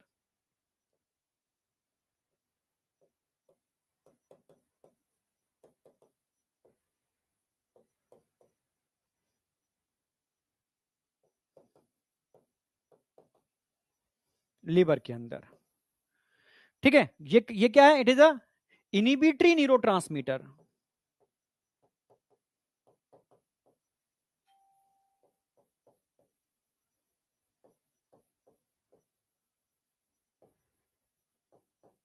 याद आ गया, गाबा मैंने इनिबिटरी न्यूरोट्रांसमीटर बताया था, दो एग्जांपल और दी थी, एटसेट्रा एटसेट्रा, ईटीसी, ठीक है। तो ये आपको याद रखने, ऑर्निथिन साइकिल जो यूरिया बनाने की साइकिल है लिवर में, ठीक है, जो लिवर में आपकी चलती है। ये भी ध्यान रखना, जितने भी अमाइनो एसिड बनते हैं वो आपके लिवर में बनते हैं। तो लिवर का, आज बहुत इंपॉर्टेंट बात बता रहा हूं, ठीक है, थोड़ा सा मैं उस स्टेज से सब कुछ मेरे संग ही होता है, ठीक है। हाँ, लिवर थोड़ा सा मैंने चेक कराया तो मेरा लिवर थोड़ा सा हल्का सा, मतलब थोड़ा सा, मतलब फर्स्ट ग्रेड फैटी लिवर है। डॉक्टर ने बताया कि हाँ, मैक्सिमम आज की जनरेशन का सेकंड ग्रेड, मेरा तो फर्स्ट ग्रेड है, सेकंड जनरेशन का सेकंड ग्रेड फैटी लिवर है। अगर सारे लोग चेक कराएं तो उनका एसजीपीटी बढ़ा हुआ निकलेगा, गारंटी कहा उन्होंने। मैंने क्यों, अगर आप बाहर का कोई भी खाना खाते हो, ठीक है भाई, बाहर रहोगे तो खाओगे, मजबूरी है, बना के तो नहीं खा पाओगे, ठीक है, आपका अप एंड डाउन ज्यादा है तो, ठीक है, आप रोटेट कर रहे हो, बच्चे हॉस्टल में रह रहे हैं, वो बेचारे खुद थोड़ा बनाए खाएंगे, खाना ही पड़ेगा, ठीक है, या ठीक है, कोई भी ऐसी चीज, आप स्ट्रेस में बहुत ज्यादा हो, ठीक है, जो ऑलरेडी हम तो स्ट्रेस में ही पड़े रहते हैं देखा जाए तो, मतलब स्ट्रेस का मतलब दूसरा वर्क का स्ट्रेस, ठीक है, और चीजों का होता है, आपको जैसे एग्जाम का स्ट्रेस होता है, ठीक है, समझ रहे हो, तो कहीं ना कहीं वर्किंग लोग जो होते हैं या स्टूडेंट्स भी आज के डेट में स्ट्रेस में आ रहे हैं, पहले के जमाने में स्टूडेंट स्ट्रेस में होते नहीं थे, तो इन दोनों केसों के अंदर लेबर के अंदर स्वेलिंग आ जाती है, ठीक है, और फैटी लेबर होने की प्रोबेबिलिटी बढ़ जाती है, यस, तो इसलिए बहुत ध्यान रखना पड़ता है इसके लिए, ठीक है, मैं तो अभी बस सिंपल एक बेसिक टेस्ट कराया है, तो अब आगे मैं चेक कराता हूँ आगे क्या है इसके अंदर, बट मैं आपसे कह रहा हूं बेटा, लीवर का ध्यान रखना बहुत जरूरी है। जब मेरी बोन टूटी थी तो मैं खुद शॉक था कि बोन इस तरीके से कैसे टूट गई कि चूरा हो गई, ठीक है, तो उसमें भी लीवर का ही रोल है, ठीक है, लीवर सारे अमाइनो एसिड को, जितने भी भाई असेंशियल और नॉन असेंशियल, नॉन असेंशियल, ठीक है, जो हमारा लिवर बना लेता है, असेंशियल, समझ रहे हो ना मेरी बात, जो हमारे अंदर नहीं बनते, ठीक है, हमें डाइट के थ्रू लेने पड़ते हैं, समझाऊंगा मैं, ठीक है, तो आखिर बनते कहां है, सोचो, अमाइनो एसिड अगर बनेंगे तो हमारे लिवर में बनेंगे, यस, तो लिवर अमाइनो एसिड को बनाने का भी काम करता है, मतलब लिवर डिफरेंट विटामिन के लिए, डिफरेंट, मतलब सारी चीजों को बॉडी में अगर कोई रेगुलेट कर रहा है ना, तो लिवर कर रहा है, तो कहते हैं जिसका लिवर जितना मजबूत होता है, ठीक है, वो उतना ही मजबूत होता है, यहां तक कि बोन हेल्थ भी आपकी लिवर से कनेक्टेड है, यस, लिवर आपका परफेक्ट है तो आप हर चीज को डाइजेस्ट कर पाओगे, प्रॉपर चीजों का एब्जॉर्प्शन होगा, उसका भाई कितना भी अच्छा खा लो, अगर लिवर ही सही नहीं है तो सब खाया पिया बेकार, वो खा रहे हो नीचे से निकल रहा है, ठीक है, इसलिए मैं हमेशा कह रहा हूं कि लिवर को यार हेल्दी रखो, डिटॉक्स करो जितना कर सकते हो, अब मैं वही सब स्टडी चल रही है मेरी भी, मैं कर रहा हूँ पैरेलल, डॉक्टरों से डिस्कशन चल रहा है, ठीक है, अभी और अपॉइंटमेंट ले रखा है, ठीक है, तो बस डिस्कशन, फिर मैं करता नेचुरली हूँ जो भी करना है, तो डिटॉक्स ध्यान रखो, बाहर की चीजें थोड़ी कम करनी पड़ेंगी, अभी की लाइफ में तो नहीं हो पाएंगी, मतलब फिर भी ध्यान रखो क्या क्या चीज हार्मफुल है क्या चीज नहीं है, मोमोज टाइप जो चीजें होती है ना, पिज्जा बर्गर मोमोज टाइप जितनी भी टॉक्सिक चीजें हैं उनको बिल्कुल आप बंद करो, ठीक है, जितना हो सकता है, मैं सच कह रहा हूं, लिवर बहुत सारी चीजें डिसाइड करता है, तो लिवर को जिगर क्यों बोलते हैं यार, जिगर बहुत इंपॉर्टेंट चीज होती है, समझे, हाँ, तो समझ में आ गया होगा, तो सोचो ये अगर लिवर गड़बड़ है तो ये सब इंटरमीडिएट जो बन रहे हैं, जो अदर अमाइनो एसिड भी हैं जो हमारी बॉडी में काम किए हैं, जो मेटाबॉलिक पाथवे में पार्टिसिपेट कर रहे हैं, सब के अंदर दिक्कत आ जाएगी, समझे, 2 बार नीट नहीं होगा, अभी कुछ पता नहीं है, समझो मेरी बात, ठीक है, ये एक टीचर कम्युनिटी है, ठीक है, उसमें हम कई लोग इन्वॉल्व हुए हैं, क्योंकि 2-3 साल से अगर देख रहे हो तो कहीं ना कहीं, जैसे बच्चों से डिस्कशन किया मैंने, तो बच्चे पैनिक हो रहे हैं कि सर एक मौका मिलता है, अगर बुखार आ गया, तबीयत खराब हो गई, सेंटर की लाइट चली गई, कोई ऐसा केस हो गया, पेपर आउट हो गया, तो अब क्या, पूरी साल बर्बाद, ठीक है, तो अनसर्टेनिटी बनी हुई है नीट के एग्जाम को लेकर के, ठीक है, तो इसलिए मैं तुम बच्चे लिख रहे हैं उसको बता दूं, उस अनसर्टेनिटी को दूर करने के लिए, जेई में भी देखो पहले बहुत होता था, ये चीजें बहुत गड़बड़ होती थी, पर जब से 2 अटेम्प्ट हुए जेई के अंदर, तब से ना तो कोई कोर्ट केस होता है, ना कोई झंझट होता है, बच्चे भी डिस्ट्रीब्यूट हो जाते हैं, कोई पहला अटेम्प्ट दे रहा है, कोई दूसरा दे रहा है, कोई दोनों दे रहा है, डिपेंड करता है, ठीक है, बच्चे को 2 अटेम्प्ट मिल गए, पहला मेरा अच्छा टेस्ट अच्छा हो गया पहले अटेम्प्ट में, तो मैं दूसरा नहीं दूंगा, सिंपल सी बात है, हाँ, मेरा पहले में गड़बड़ हो गई तो मैं दूसरा दूंगा, या मैं दोनों देके देखना चाहता हूं कौन सा मेरा ज्यादा अच्छा हो जाता है, हो सकता है दूसरा वाला पेपर इजी आ जाए, ठीक है, समझ गए ना मेरी बात, हाँ, तो 2 अटेम्प्ट से क्या है ना, सर्टेनिटी बनी रहेगी, ठीक है, और ऐसा नहीं है कि एक अटेम्प्ट आ जाओगे, भाई एक अगर मई में हो रहा है तो एक जून में हो जाएगा, सिंपल सी बात है, हाँ, सिंपल से एक मई में हो रहा है तो एक जून में हो जाएगा, 1 महीने का गैप हो जाएगा, 2 महीने का गैप हो जाएगा ज्यादा से ज्यादा, ठीक है, जिससे चीजें स्मूथ चले और बच्चों की सर्टेनिटी बनी रहे, और मतलब थोड़ा सा बच्चा थोड़ा परेशान हो गया था इन 2 सालों के अंदर जो मैं देख रहा हूँ, ठीक है, यार हो क्या रहा है, ठीक है, तो उसी लिए सबने सोचा कि गवर्नमेंट तो सुनेगी नहीं, ठीक है, ऐसे ही जेई के लिए भी बड़ी मुहिम चली थी, तो कोशिश की जा रही है कि अगर हो जाए 2 बार नीट तो बहुत अच्छी बात है, थोड़ा फेयर होगा, हाँ, उन बच्चों के लिए अच्छा है जो ईमानदारी से काम करते हैं, जो बेईमानी से एंट्री करने की कोशिश कर रहे हैं, समझ रहे हो ना, जो पैसा दे करके, ये तो उनके लिए एक ही अटेम्प्ट चाहिए, क्योंकि उनकी सेटिंग पहले से है, समझ में आया, हाँ, तो 2 अटेम्प्ट से क्या है, वो कुछ पॉइंट्स में एरर होती है, जिन्हें बताया ना, पॉइंट्स वाली एरर भी नहीं होगी, वो फिर वो एरर हो ही नहीं पाएगी, ये बहुत जरूरी है, ठीक है, चलो यहां तक कोई डाउट है बेटा, समझ में आया ना कि लिवर का रोल क्या है, अब मैं बात करता हूं standard amino acid. 20 types of amino acid present in protein, जो प्रोटीन के अंदर होते हैं। क्लियर? बिल्कुल हाँ, प्रोटीन के अंदर जो होते हैं वो 20 टाइप्स ऑफ अमाइनो एसिड है। यहां तक कोई डाउट? यस या नो? बेटा ऑर्निथिन सिट्रुलिन जो इंटरमीडिएट है ऑर्निथिन साइकिल के। Ornithine is the end product of ornithine cycle.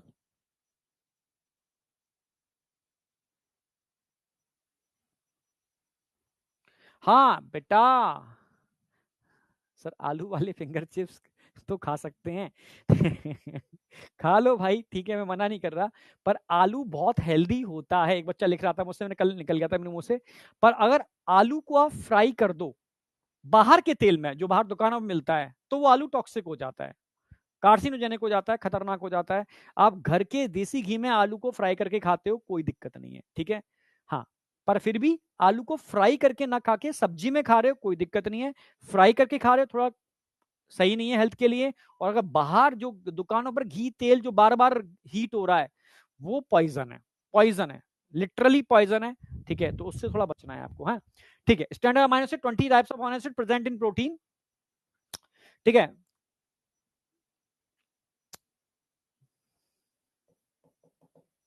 इनमें जो कार्बन होता है ना, स्टैंडर्ड अमाइनो एसिड कार्बन, इसको हम अल्फा कार्बन बोलते हैं। नॉन स्टैंडर्ड में जो कार्बन होगा वो अल्फा भी हो सकता है, बीटा भी हो सकता है, गामा भी हो सकता है। पर यहां जो कार्बन होगा, ठीक है, वो C1 कार्बन, वो अल्फा कार्बन ही होगा। समझ रहे हो? हाँ, ओनली अल्फा कार्बन होगा। समझ रहे हो? इसलिए अल्फा कार्बन होने की वजह से उसको अल्फा अमाइनो एसिड बोलेंगे।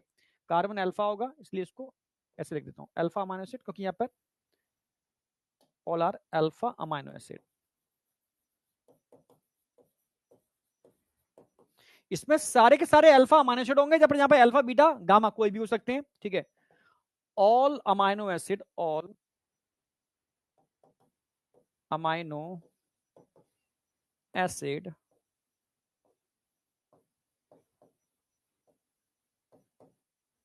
synthesized by plant cell. पता है आपको, प्लांट सारे अमाइनो एसिड बना लेता है। प्लांट के अंदर सारे अमाइनो एसिड्स होते हैं, पर एनिमल के अंदर सारे अमाइनो एसिड नहीं होते। समझे? हाँ, हमारे अंदर सारे अमाइनो एसिड नहीं होते, प्लांट में सारे अमाइनो एसिड्स होते हैं। प्लांट सारे अमाइनो एसिड बनाना जानता है। हम कुछ अमाइनो एसिड बना लेते हैं, कुछ हम डाइट पर डिपेंड करते हैं, तभी तो, ठीक है। जितने भी स्टैंडर्ड अमाइनो एसिड हैं, इनको फिर दो पार्ट में डिवाइड कर सकते हो, असेंशियल एंड नॉन असेंशियल, ठीक है। यस, बॉडी के अंदर तो मोर देन 300 है जो मेटाबॉलिक पाथवे में पार्टिसिपेट कर रहे हैं। पर प्रोटीन सिंथेसिस के अंदर only 20 amino acid parts, only 20 amino acid ही पार्टिसिपेट करते हैं, जो प्रोटीन बनाने के अंदर पार्टिसिपेट करते हैं। क्लियर है? बिल्कुल हाँ। प्लांट सेल के अंदर सारे अमाइनो एसिड बन जाएंगे, ठीक है। प्लांट सेल के अंदर सारे अमाइनो एसिड बन जाएंगे। अब मैं बात कर रहा हूं स्टैंडर्ड अमाइनो एसिड को भी आप दो पार्ट में डिवाइड कर सकते हो, ठीक है, असेंशियल एंड नॉन असेंशियल।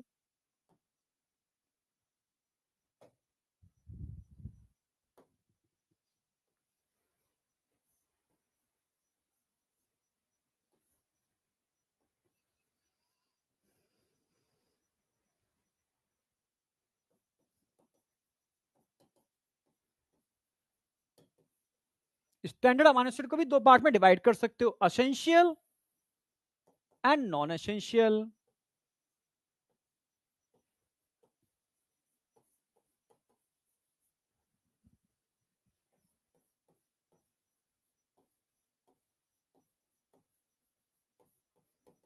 थोड़ा सा आज तो मैं थ्योरेटिकल वाला पार्ट बताऊंगा इसका, और थोड़ी सी केमिस्ट्री स्टार्ट कर दूंगा, ज्यूटेराइन कंसेप्ट, ठीक है। क्योंकि प्योर केमिस्ट्री आएगी का मतलब है सारे अमाइनो एसिड के स्ट्रक्चर की हम बात करेंगे, ठीक है। और उसका मतलब थोड़ा केमिस्ट्री वाला पार्ट डिस्कस करेंगे, वो मैं इसके बाद, पहले थ्योरेटिकल फिर केमिस्ट्री वाला पार्ट, ठीक है। थ्योरेटिकल में ज्यादा नहीं आता, ठीक है।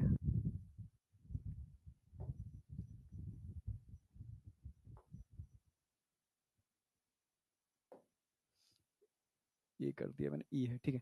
स्टैंडर्ड अमाइनो एसिड, ठीक है, असेंशियल नॉन असेंशियल। अगर मैं असेंशियल अमाइनो एसिड की बात करता हूं, असेंशियल का मतलब है जो हम जिसके समझना मेरी बात, ठीक है, हम बॉडी में नहीं बना पा रहे, ठीक है। हाँ, हम बॉडी में नहीं बना पा रहे, ठीक है, जो हम बाहर से ले रहे हैं, समझ पा रहे हो ना? हाँ,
आप जानते हो, जब मैं डाइजेशन पढ़ाता था तो मैं बच्चों को कहता था कि एक बीमारी होती है बच्चों में, क्वैशरकोर। जानते हो ना, क्वैशरकोर?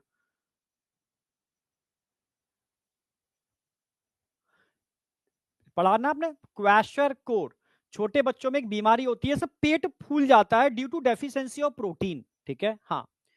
तो जैसे जो स्लम्स में बच्चे रहते हैं, ठीक है, उनको मदर का मिल्क नहीं मिल पाता, तो बाहर वो क्या करते हैं, छोटे बच्चों को रोटी खिलाना चालू कर देते हैं, तो कार्बोहाइड्रेट तो मिल जाता है उनको, पर प्रोटीन कहीं ना कहीं उनको मिल नहीं पाती, और प्रोटीन डेफिशिएंसी की वजह से, मतलब, अब आप कहोगे सर प्रोटीन डेफिशिएंसी क्यों हो रही है, कुछ अमाइनो एसिड तो उनके अंदर बन जाते हैं। नो, जो असेंशियल अमाइनो एसिड हैं, ठीक है, ये चाहिए ही चाहिए आपको। ये मिलेंगे तब जाकर के आप नॉन असेंशियल अमाइनो एसिड बना पाओगे, क्योंकि नॉन असेंशियल अमाइनो एसिड बनते ही एसेंशियल अमाइनो एसिड से हैं। समझ पा रहे हो ना मेरी बात? इसलिए उनको असेंशियल बोला। असेंशियल इसलिए बोला क्योंकि ये नॉन असेंशियल बन जाते हैं, ये बनते नहीं है, पर इनको बनाने के लिए भी इनकी जरूरत होती है। ठीक है, synthesize by body in liver from essential amino acid. यानी अगर एसेंशियल अमाइनो एसिड आप नहीं खाओगे ना, तो नॉन एसेंशियल भी इनडायरेक्टली आपकी बॉडी में नहीं बनेंगे। यस, यानी आपकी प्रोटीन की डेफिशिएंसी हो जाएगी, और क्वाशरकोर जैसी बीमारियां हो जाती हैं 5 साल तक के बच्चे को, और बहुत सारे डिसऑर्डर हो जाते हैं, क्योंकि प्रोटीन ही तो सब कुछ बना रही है बेटा। बॉडी का बिल्डिंग ब्लॉक प्रोटीन है, डिफरेंट टाइप्स ऑफ एंजाइम का सोर्स प्रोटीन है। ठीक है, इसीलिए आपकी डाइट में प्रोटीन का होना बहुत जरूरी है। ठीक है, और स्पेशली बच्चों की डाइट में। ठीक है, आपकी डाइट में पल्सेस दालें होनी चाहिए, और प्रोटीन के जो भी सोर्स हैं वो आपकी डाइट में होने ही चाहिए, वो भी डिफरेंट टाइप्स ऑफ प्रोटीन। यानी कि एक ही चीज खा रहे हो ना, डिफरेंट टाइप्स ऑफ प्रोटीन, तब जाकर के आपको सारे असेंशियल अमाइनो एसिड मिलेंगे, तब जाकर के आप नॉन असेंशियल अमाइनो एसिड को भी लिवर में बना पाओगे। बना लेता है, पर फिर भी चाहिए तो यही। ठीक है, आई या नहीं आई, यहां तक ये ध्यान रखना है। ठीक है, अब बात आती है कि अगर मैं इनकी बात करता हूं असेंशियल और नॉन असेंशियल, थोड़ा मैं इसको एक्सप्लेन कर देता हूं, मैंने डिवाइड कर दिया आगे। अच्छा, इसको हटाओ, मैंने लिख ही दिया यहां पर। तो इसको मैंने एक टेबल बना दी है। ठीक है, एक तरफ असेंशियल हो गए, एक तरफ नॉन असेंशियल हो गए।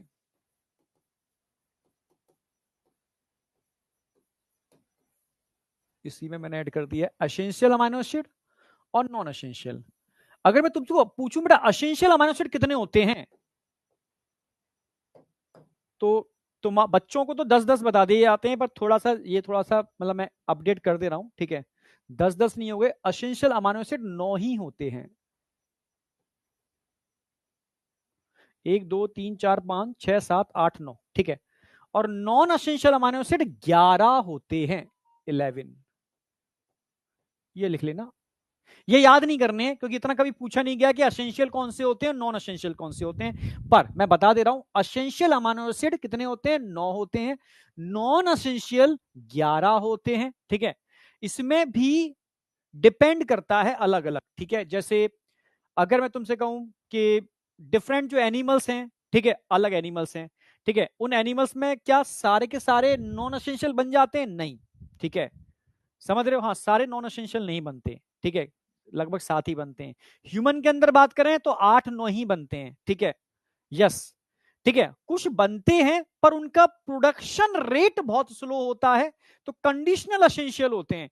तो मजबूरी में अगर आपकी बॉडी की सब चीजों को बनाना है तो उनको खाना पड़ेगा, मतलब डिपेंड रहना पड़ेगा इनके ऊपर। आप समझ रहे हो मेरी बात, बाहर से इनटेक करना पड़ेगा उनको, ठीक है, पर बनते हैं, कंडीशनली सही पर बनते हैं। इसलिए साइंटिफिकली नॉन एसेंशियल में हमने 11 और एसेंशियल में हमने 9 अमाइनो एसिड को डाल दिया है, ठीक है। लिखाने को तो मैं ये भी लिखा दूं, पर बच्चे को याद होते नहीं है सारे के सारे, और नीट में कभी आज तक पूछे भी नहीं गए, ना एनसीईआरटी के सिलेबस में दे रखे हैं, ना कहीं तुम्हारे नीट के सिलेबस में दे रखे हैं। बट पता होना चाहिए 9 असेंशियल होते हैं और 11 नॉन असेंशियल होते हैं। अब इनको जब मैं डिटेल में एक्सप्लेन करूंगा ना कि ट्रिप्टोफान क्या है, एरोमेटिक है, फिनाइलएलानाइन क्या है, ठीक है, मिथ्योनिन क्या है, ल्यूसिन क्या है, वैलिन क्या है, थ्योरिनिन क्या है, हिस्टिडीन क्या है, लाइसिन क्या है, आइसोल्यूसिन क्या है, ठीक है, कौन से एसिडिक है, कौन से बेसिक है, ठीक है, समझ रहे हो ना। हाँ, कौन से न्यूट्रल हैं, कौन से सल्फर कंटेनिंग है, कौन से एरोमेटिक है, ये मैं याद करा दूंगा वैसे तो आपको, ठीक है। यस, तो पहले अभी एक एक स्टेप करके मैं चल रहा हूं, स्टेप बाय स्टेप। तो पहले स्टेप में ये समझ में आ गया कि एसेंशियल और नॉन एसेंशियल में डिफरेंस क्या है। यानी मैं थोड़ा बता दूं आपको, मैंने अभी क्या करा दिया कि नॉन स्टैंडर्ड क्या होते हैं, स्टैंडर्ड क्या होते हैं, ठीक है। स्टैंडर्ड के अंदर एसेंशियल क्या होते हैं, नॉन एसेंशियल क्या होते हैं। एसेंशियल का नंबर मैंने बताया, एसेंशियल का नंबर कितना होता है। एसेंशियल का मतलब मैंने बताया, एसेंशियल का मतलब जो आपकी डाइट में होने ही चाहिए, बाहर से एंटर करने ही चाहिए। तो एसेंशियल कितने होंगे, नंबर कितना होगा एसेंशियल का, 9। जबकि नॉन एसेंशियल का नंबर कितना होगा, 11, ठीक है। आप समझ गए ना, 9 और 11 ऐसे आप याद रखोगे तो आपको याद रहेगा। अब बताओ यहां तक कोई डाउट, या अभी तो बहुत बेसिक बेसिक करा रहा हूं बहुत।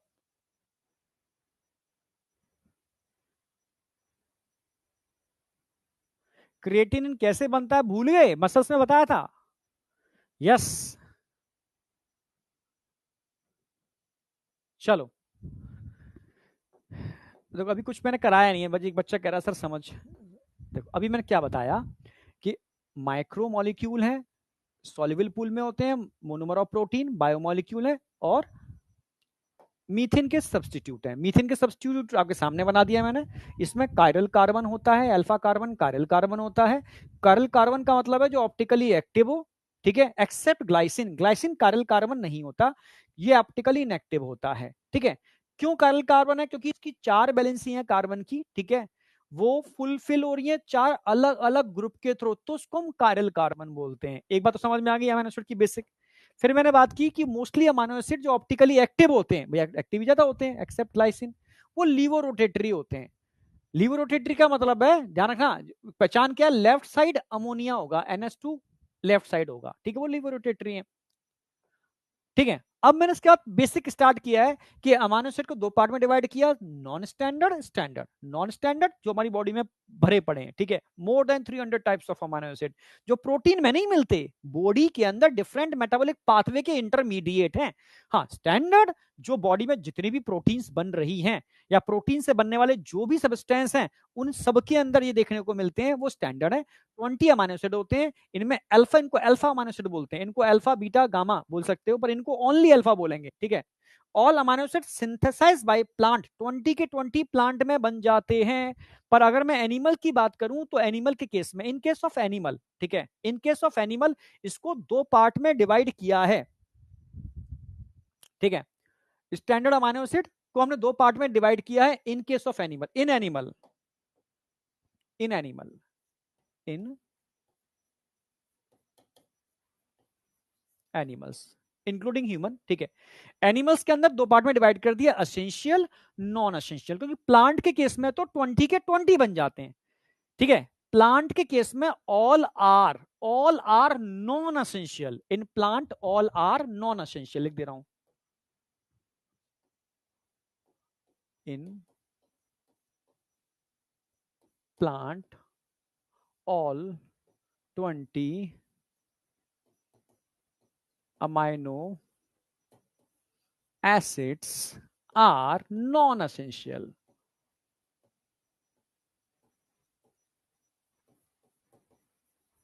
भाई प्लांट के केस में तो सारे बन रहे हैं, तो उसके लिए नॉन एसेंशियल है, सब बन ही रहे हैं, ठीक है। पर हमारे केस में हमने एसेंशियल और नॉन एसेंशियल में डिवाइड कर दिया।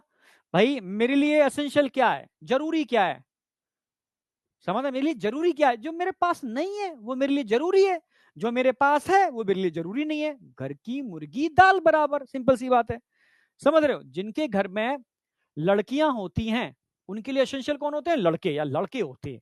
जिनके घर में लड़के हैं लड़कियां नहीं है, काश घर में एक आध लड़की भी होती, ठीक है, तो उनके लिए एसेंशियल कौन हो गया, जो उनके पास नहीं है, सिंपल सी बात है, ठीक है।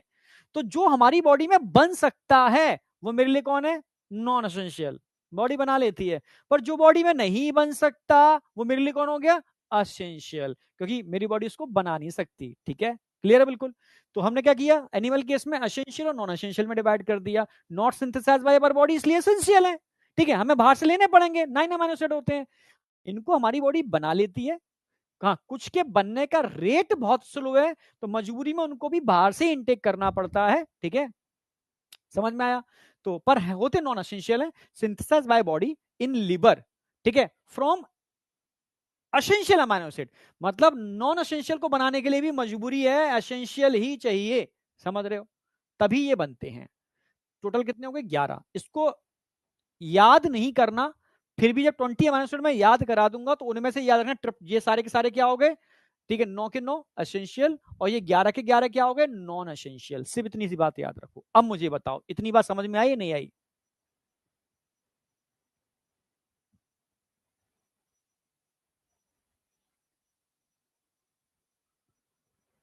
अब बताओ समझ में आई या नहीं आई? बुक आ गया सर, बहुत बढ़िया।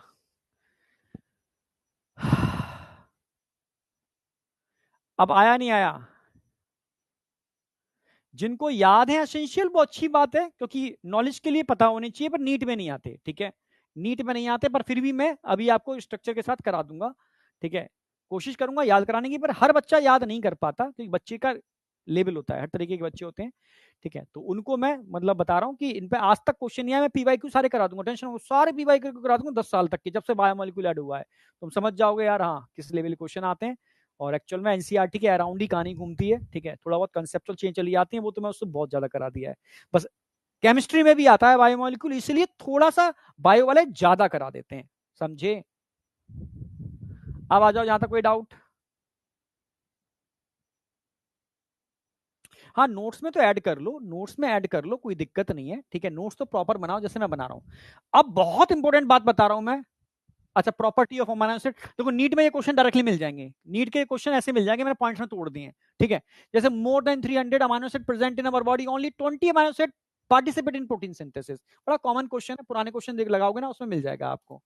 ऑल अमाइनो एसिड हैव, ये बहुत इंपॉर्टेंट पॉइंट है, ये बहुत सारे जब एम्स, बीएचयू, एएमयू, जो अलग अलग एग्जाम होते थे उनमें पूछा गया था। ये 4 मैंने इंपॉर्टेंट पॉइंट अलग निकाल के रखे हैं आपके लिए, कि और बहुत अच्छे हैं समझने के। All amino acid have amino group, लगभग सारे अमाइनो एसिड में अमाइनो ग्रुप होता है NH3, एक्सेप्ट प्रोलीन, प्रोलीन में NH2 होता है, समझ रहे हो। हाँ, सारे अमाइनो एसिड में अमाइनो ग्रुप होता है, एक्सेप्ट प्रोलीन, उसमें अमाइनो नहीं होता, उसमें इम्यूनो ग्रुप होता है, IMINO। ये एम्स, बीएचयू जो अलग एग्जाम होते थे उनमें आता था, और बच्चे नहीं समझ पाते थे कि अमाइनो और इम्यूनो में अंतर क्या है, अमाइनो और इम्यूनो में अंतर क्या है। तो ये लाइन आपको याद रखनी है। हाँ, सभी में ही अमाइनो होता है, पर प्रोलीन के अंदर इम्यूनो ग्रुप होता है, मैं डायग्रामेटिकली भी समझाऊंगा इसको। Amino acid which responsible for, ठीक है, एब्जॉर्प्शन ऑफ यूवी रेज, भाई जो यूवी रेज को एब्जॉर्ब कर ले वही तो है एरोमेटिक। एरोमेटिक कौन होगा, ऐसा अमाइनो एसिड जो यूवी रेज को एब्जॉर्ब कर लेते हैं, वो all are aromatic amino acid. 3 होते हैं, मैं तीनों आपको डायग्रामेटिकली समझाऊंगा, अभी नाम दे दिया है मैंने यहाँ पर। 3 होते हैं, ठीक है, फिनाइल एलेनिन, टायरोसिन और tryptophan. Phenyl alanine, tyrosine and tryptophan, इनको हम डायग्रामेटिकली आगे पढ़ेंगे। बट प्रॉपर्टी ध्यान रखना है, ये पूछा गया है, अमाइनो एरोमेटिक अमाइनो एसिड की प्रॉपर्टी क्या है, क्या होते हैं एरोमेटिक अमाइनो एसिड, ठीक है। तो एरोमेटिक अमाइनो एसिड वो अमाइनो एसिड होते हैं बेटा जो यूवी रेस को एब्जॉर्ब कर ले, वो एरोमेटिक अमाइनो एसिड होते हैं, ठीक है, समझे। हाँ, समझे? हाँ, यहां तक कोई डाउट है? नहीं होना चाहिए, ठीक है। नेक्स्ट आगे बढ़ रहा हूं मैं। हाँ, all amino acid are optically active, ये तो बता ही दिया मैंने, ऑप्टिकली एक्टिव होते हैं except glycine. Glycine optically inactive होता है क्योंकि इसमें कायरल कार्बन एब्सेंट होता है, तो लिखा ही दिया मैंने डायग्रामेटिकली। ये बेसिक 4 पॉइंट है, काफी इंपॉर्टेंट पॉइंट्स थे, वो मैंने इसमें ऐड कर दिए। अब हम आगे बढ़ते हैं, बहुत इंपॉर्टेंट, ये इंपॉर्टेंट है, केमिस्ट्री के हिसाब से भी है और काफी जो एग्जाम्स हैं उनमें पूछा गया था, थोड़ा ऐड कर देता हूं। Zwitter ionic form of amino acid, समझना। हाँ, zwitter ionic form of amino acid, हाँ लिखना है भाई। अच्छा लिखने दो, अच्छा अच्छा ठीक है ठीक है, लिख लो, 4 पॉइंट्स हैं, इनको तो लिखो भाई, ये बहुत इंपॉर्टेंट पॉइंट्स हैं, क्वेश्चन आए हुए हैं बेटा। देख लिखने दिया करो भाई, अंजलि में लिखने देता तो हूं। मैं तुम्हें पूरा टाइम देता हूं बेटा।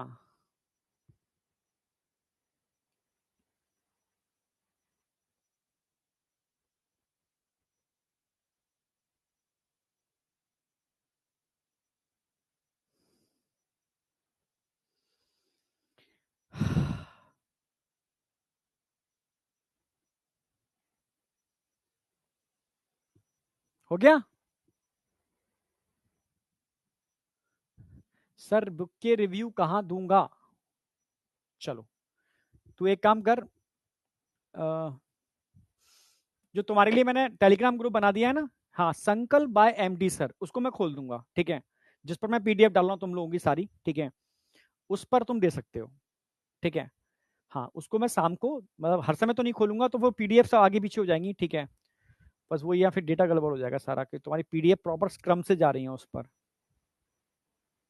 ठीक है। चलो मैं उस पर करता हूँ, उसको मैं करता हूँ, ठीक है, उस ग्रुप पे ही मैं तुम्हारे रिव्यू लूंगा, ठीक है। हो गया, चलो आगे आ जाओ। Deuterionic form of amino acid. A particular property of amino acid is the ionizable nature. भाई हर अमाइनो एसिड का एक नेचर होता है आयोनाइजेबल नेचर, समझना, of NH2 and COOH group. Hence, in solution of different pH, the structure of amino acid change. Yes, समझ रहे हो? हाँ, अलग अलग पीएच पर अमाइनो एसिड का स्ट्रक्चर ही चेंज हो जाता है, जानते हो ये वाली बात? अगर मैं अमाइनो एसिड का स्ट्रक्चर बनाऊं, तो आप जानते हो ये कार्बन है,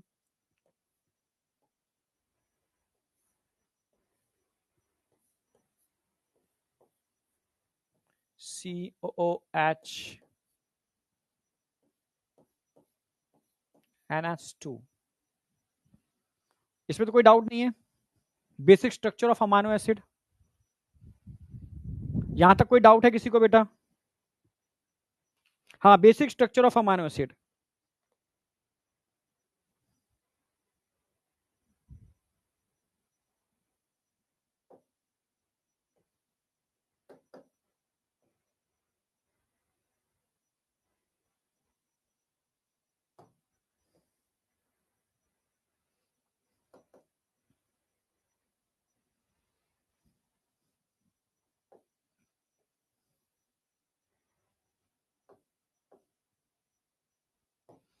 अगर मैं तुमसे कहूं COOH, ठीक है, एसिडिक ग्रुप है या बेसिक ग्रुप है? ये एसिडिक है या बेसिक है? COOH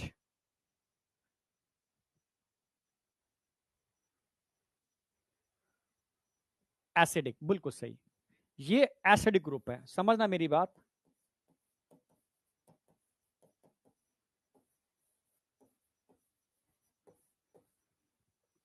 अच्छा, NH2 एसिडिक है बेसिक है? तो भाई ये बेसिक ग्रुप होगा।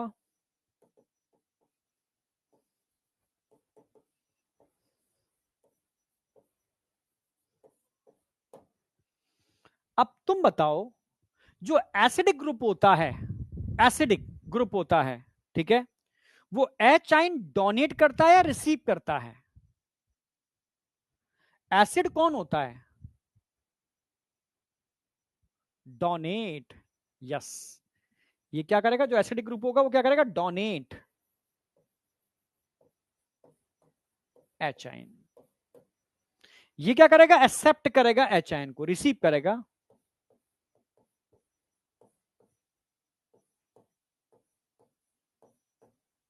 क्लियर है? यानी अगर यहां से एच आयन निकलेंगे तो यहां पर शिफ्ट हो जाएंगे आयनिक फॉर्म के अंदर, समझना। तो यहां नेगेटिव चार्ज आ गया, यहां पॉजिटिव चार्ज आ जाएगा, ठीक है। तो ये एक प्रॉपर्टी होती है अमाइनो एसिड की, उसमें एसिडिक ग्रुप भी होता है और उसमें एक बेसिक ग्रुप भी होता है। एसिडिक ग्रुप जो होगा वो एच आयन डोनेट करेगा और बेसिक ग्रुप होगा वो एच आयन को एक्सेप्ट करेगा। ये समझ में आ गया? ये अमाइनो एसिड का नेचर है। अब मैं इसी अमाइनो एसिड को, मैंने क्या लिखा अभी, क्या बताया कि ठीक है इन दो ग्रुप की वजह से, इसमें एक क्या है, इसमें ये तो हो गया बेसिक ग्रुप, ये हो गया एसिडिक ग्रुप, कार्बोक्सिलिक एसिड, ठीक है।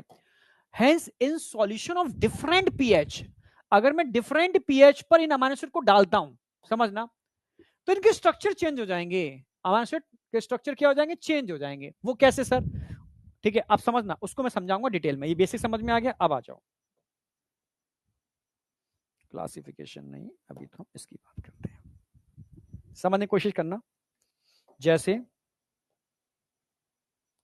एक नॉर्मल अमाइनो एसिड है, कार्बन, ये समझने का थोड़ा सा, इस पे तो केमिस्ट्री में क्वेश्चन भी आता है, न्यूमेरिकल क्वेश्चन भी आता है, ठीक है। हाँ, आइसोइलेक्ट्रिक पॉइंट निकालना। तो ये है हाइड्रोजन, ये है alkyl group COOH NH2 NH2। छोटा करूं क्या?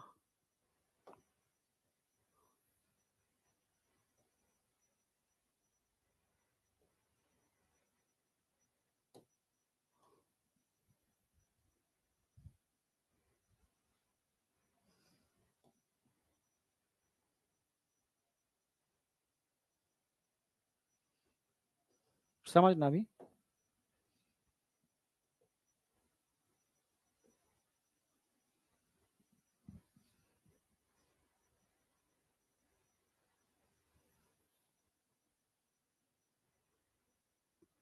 ठीक है, अगर मैं इस अमाइनो एसिड को, इस अमाइनो एसिड को, समझना,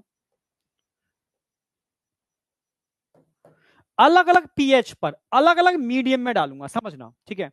अगर सोचो एक, मतलब ऐसा सॉल्यूशन ले रहा हूं मैं, टप है जिसके अंदर मैंने बेसिक सॉल्यूशन ले लिया।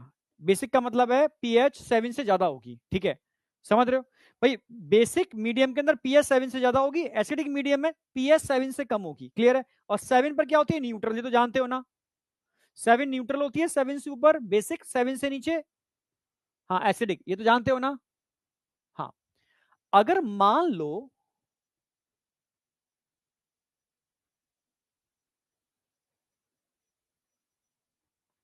समझना, अगर मैं यहां पर क्या कर दूं, पीएच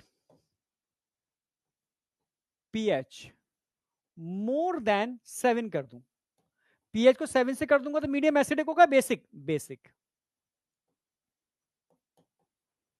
बेसिक का मतलब क्या हो गया, यहां पर मीडियम में क्या कर दिया मैंने, OH आयन की कंसंट्रेशन क्या कर दी, बढ़ा दी। अगर मैं OH आयन की कंसंट्रेशन बढ़ा दूंगा, समझना, अगर मैं OH आयन की कंसंट्रेशन बढ़ा दूंगा तो ये OH आयन यहां से हाइड्रोजन को क्या कर लेंगे, ले नहीं लेंगे, NH2 तो ऐसे ही रहेगा, NH2। यहां से हाइड्रोजन आयन निकल करके यहां से H2 की फॉर्म में चला जाएगा और यहां पर क्या हो जाएगा, नेगेटिव चार्ज आ जाएगा। मैंने बताया था ना, ये बेसिक मीडियम है और ये एसिड है, एसिड हाइड्रोजन डोनर होता है, तो इसने बेसिक मीडियम में तुरंत हाइड्रोजन दिया और चार्ज कैसा आ गया सामान्य स्तर के ऊपर, नेगेटिव या पॉजिटिव, नेगेटिव चार्ज।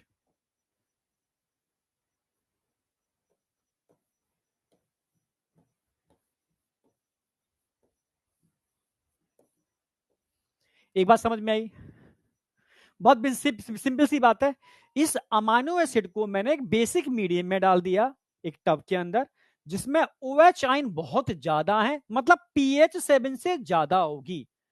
तो ये OH आयन क्या काम करेंगे, इसमें जो एसिड है, समझ रहे, जो हाइड्रोजन डोनर है उससे हाइड्रोजन खींच करके H2O बना लेंगे और चार्ज कैसा आ गया, नेगेटिव। इसमें किसी को कोई डाउट?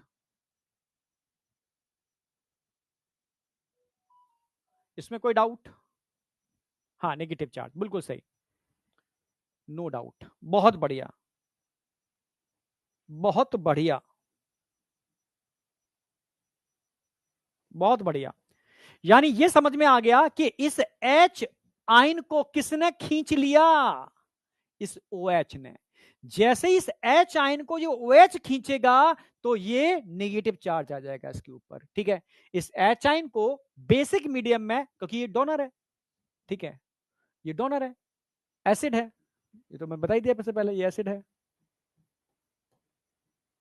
एक्ट एज एसिड, तो हाइड्रोजन डोनर होगा, तो आपके सामने आ गया, कोई डाउट? अब मैं चेंज कर रहा हूं, अब मैं इसको एसिडिक मीडियम में डालता हूं।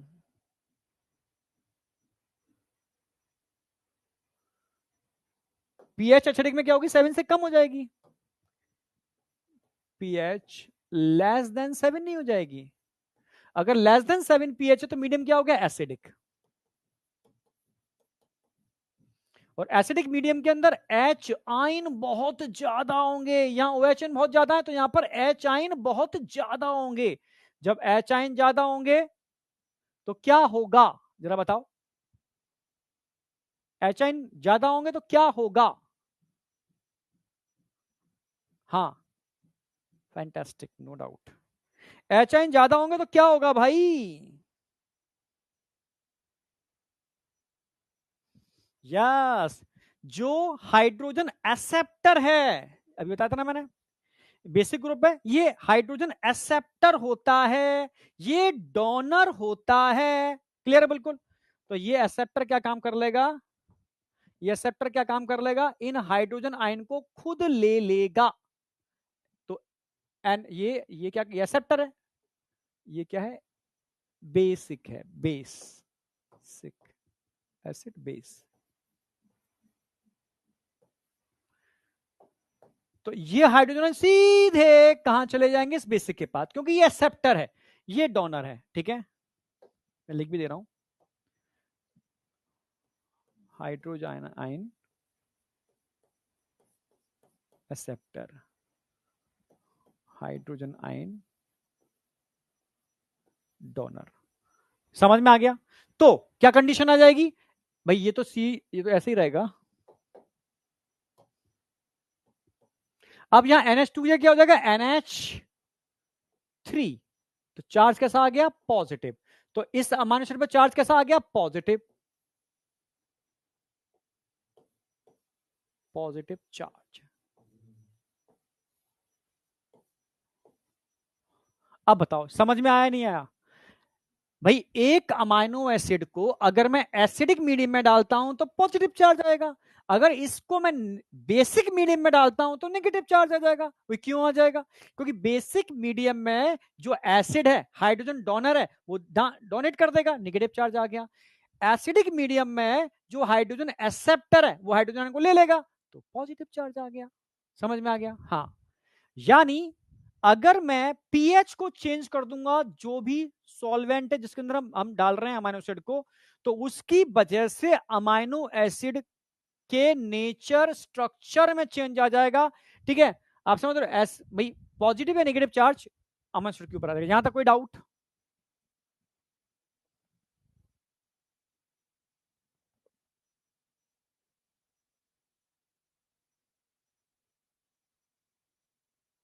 समझे? ओके,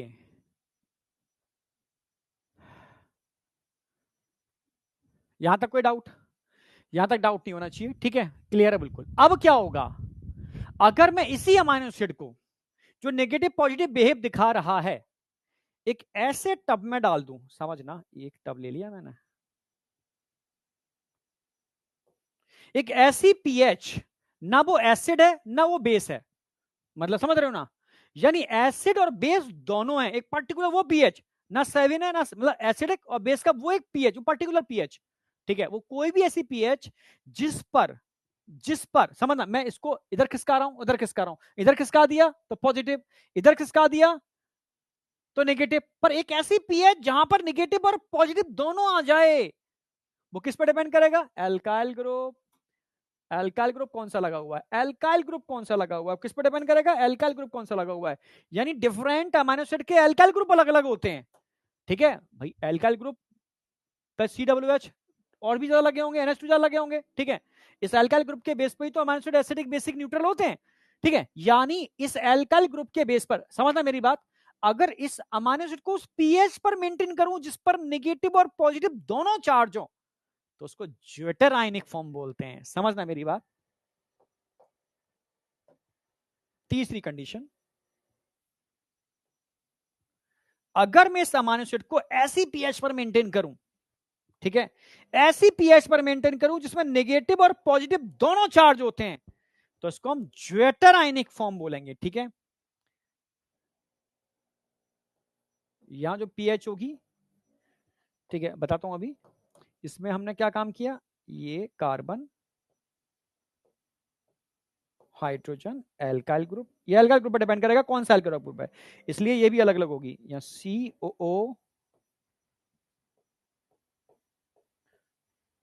NH3, यानी इस अमाइनो एसिड पर नेगेटिव चार्ज भी है, पॉजिटिव चार्ज भी है। समझ रहे हो ना।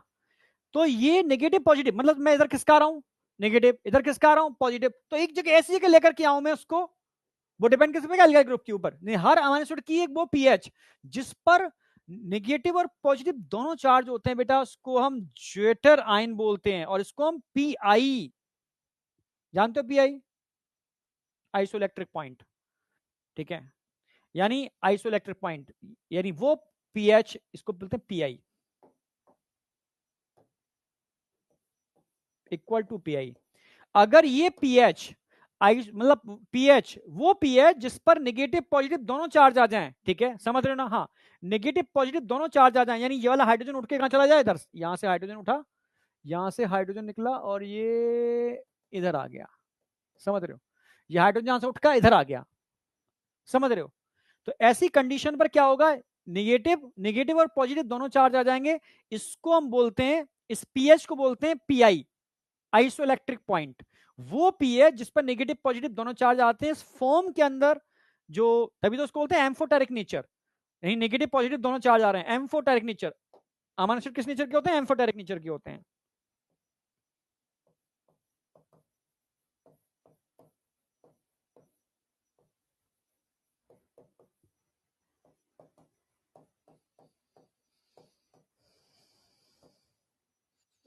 एम्फोटेरिक नेचर यानी यहां नेगेटिव और पॉजिटिव दोनों ही चार्ज आ रहे हैं, नेगेटिव एंड पॉजिटिव दोनों ही चार्ज आ रहे हैं, इसी को बोलते हैं ज्वेटर आयन, इसी को हम क्या बोलेंगे, ज्वेटर आयन। ठीक है,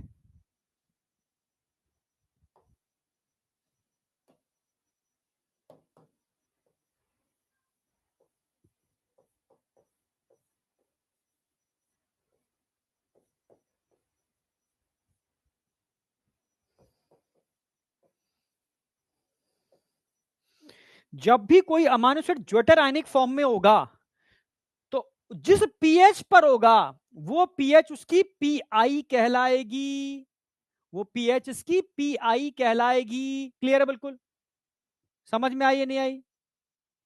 हाँ, मान लो जैसे किसी की पीआई निकालनी हो तो आपको पता होना चाहिए, ये हो गया, इसको बोलूंगा PK1, इसको बोल दूंगा PK2, तो पीआई निकालनी है, यानी वो मिडिल पीएच निकालनी है जिस पर ये उस पर आ जाए, तो PK1 PK2, ठीक है, अपॉन 2 को, दोनों को जोड़ करके अपॉन 2 कर दो तो उसकी पीआई वैल्यू निकल आएगी। समझे, मतलब पीआई इक्वल टू क्या होती है, PK1 प्लस PK2। PK1 क्या होता है, इट इज अ पीएच जिस पर, ठीक है, हाँ, नेगेटिव जिस पर पॉजिटिव चार्ज आ जाए, और पीएच जिस पर पॉजिटिव चार्ज आए उसको PK2 बोलेंगे। यहां पर अगर मैं तुमसे कहूं पीएच पीआई से ज्यादा होगी या कम, ज्यादा, तुम ही बताओ। अगर मैं तुमसे कहूं ये पीएच, यहां जो पीएच होगी वो पीआई से ज्यादा होगी, मोर देन पीआई। भाई इस पर्टिकुलर मान लो उसकी पीएच, वो पीएच जिस पर इक्वल टू पीआई, पीआई का मतलब है आइसोइलेक्ट्रिक पॉइंट, ठीक है। अगर पीएच पीआई से ज्यादा होगी तो नेगेटिव चार्ज, पीएच पीआई से कम होगी, समझना, पीएच पीआई से कम होगी तो पॉजिटिव चार्ज आ जाएगा, और पीएच पीआई के बराबर होगी तब नेगेटिव और पॉजिटिव दोनों चार्ज आएंगे। इसको बोलते हैं ज्योटेरायनिक फॉर्म। अगर आपसे कहा जाए, क्वेश्चन दिया जाए कि एक अमाइनो एसिड है, ठीक है, जिसकी पीके 1 वैल्यू दे रखी है, जिस पर वो पीएच क्या होती है, जिस पर पॉजिटिव चार्ज आता है, पीके वैल्यू दे रखी है जिस पर उसमें नेगेटिव चार्ज आता है, बताओ उसकी पीआई क्या होगी। और हर अमाइनो एसिड की पीआई अलग अलग होती है क्योंकि उनके एल्काइल ग्रुप अलग अलग होते हैं। तो कैसे निकालोगे? PI is equal to pk1 plus pk2 upon 2, simple सी बात है। तो सिंपल फॉर्मूला है इसका, ये केमिस्ट्री में पूछा जाएगा। किसी की भी पीआई निकालनी है आपको, pi is equal to pk1 निकालो प्लस pk2 दी होगी, pk1 pk2 अपॉन 2 कर दो, ठीक है। तो हर अमाइनो एसिड की pk1 अलग होगी, हर अमाइनो एसिड की pk2 अलग होगी, अपॉन 2 कर दोगे तो मिडिल वैल्यू निकल आएगी जिस पर पी इक्वल टू पीएच होती है, जिस पर पीआई इक्वल टू पीएच, ठीक है, यानी उसकी पीआई उस पीएच के बराबर होगी, ठीक है, जिस पर ज्योटेरायनिक फॉर्म कंडीशन आएगी, ज्योटेराइन।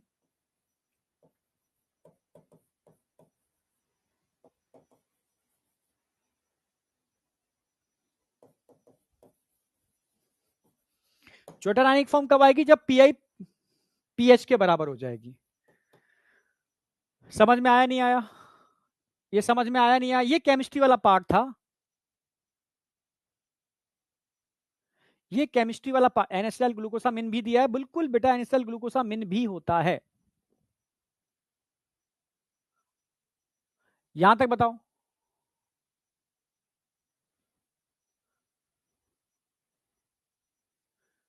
ज्वेटर आइन यानी ज्योटेराइन का यूज नहीं है बेटा। अमाइनो एसिड एम्फोटेरिक नेचर का होता है, अमाइनो एसिड एम्फोटेरिक नेचर का होता है, यानी वो एसिड और बेस दोनों के संग अलग अलग बिहेव करता है, समझना मेरी बात। यानी एसिडिक मीडियम में उसका स्ट्रक्चर अलग होता है, बेसिक मीडियम में उसका स्ट्रक्चर अलग होता है, और एक स्ट्रक्चर ऐसा भी होता है जो एसिड और बेस का संतुलन, यानी नेगेटिव पॉजिटिव दोनों चार्ज आ जाते हैं, वही पर्टिकुलर पीएच पर होगा। वो पर्टिकुलर पीएच जिस पर उस पर नेगेटिव और पॉजिटिव दोनों चार्ज आ जाएं, उसको ज्योटेरायनिक फॉर्म बोलते हैं। और वो पीएच एक्चुअल में उसकी पीआई के बराबर होती है। पीआई का मतलब है आइसोइलेक्ट्रिक पॉइंट, वो पॉइंट जिस पर, ठीक है, या वो पीएच जिस पर वो ज्योटेरायनिक फॉर्म में होता है उसको पीआई बोलते हैं। कैसे निकालोगे भाई? pk1 दे रखा होगा, pk2 दे रखा होगा, अपॉन 2 कर दो, उसकी पीआई निकल आएगी। वो पीएच निकल जाएगी जिस पर वो, मतलब जिस पर वो पीआई निकल आएगी, जिस पीएच और पीआई बराबर होते हैं, ज्योटेरायनिक फॉर्म में होता है, दोनों चार्ज होते हैं, नेगेटिव पॉजिटिव दोनों चार्ज होते हैं, नेगेटिव एंड पॉजिटिव दोनों चार्ज होते हैं। इसी को बोलते हैं amphoteric in nature. Amphoteric in nature, ये क्वेश्चन आता है। एम्फोटेरिक नेचर के होते हैं कौन? Amino acid. एम्फोटेरिक का मतलब एसिड बेस दोनों दोनों की कंडीशन यहाँ पर रिप्रेजेंट करता है।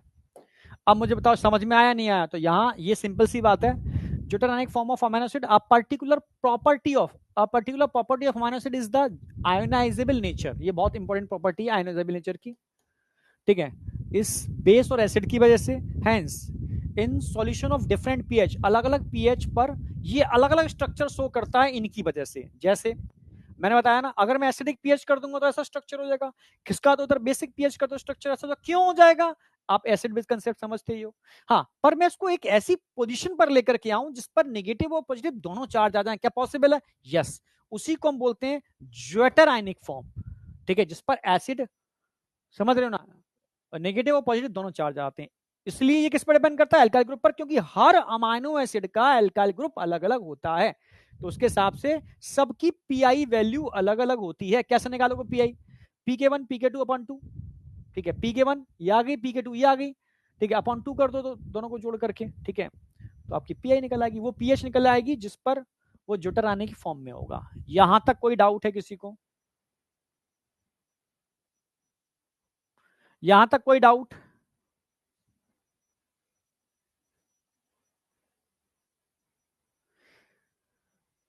All clear? ये केमिस्ट्री का पार्ट था, पर ज्योटेरानिक फॉर्म थ्योरेटिकल एनसीईआरटी में मतलब डिस्कस किया जाता है और क्वेश्चन आता भी है।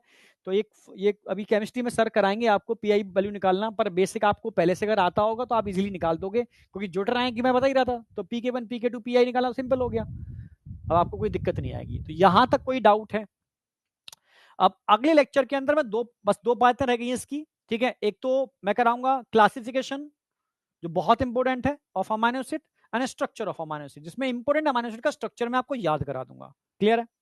हाँ, क्लासिफिकेशन और स्ट्रक्चर दो चीजें बची हुई हैं जो अगले लेक्चर में करा रहा हूँ, और प्रोटीन करा दूंगा अगले लेक्चर के अंदर मैं पूरा लगभग, ठीक है। क्लियर है? प्रोटीन में तो स्ट्रक्चर है, primary secondary tertiary quaternary structure, ठीक है।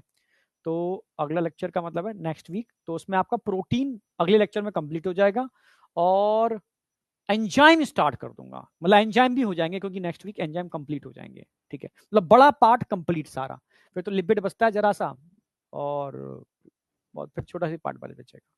यहां तक कोई डाउट है बेटा? तो इतना आपको करना है, क्वेश्चन प्रैक्टिस में पूरा एंड हो जाने की बात कराऊंगा।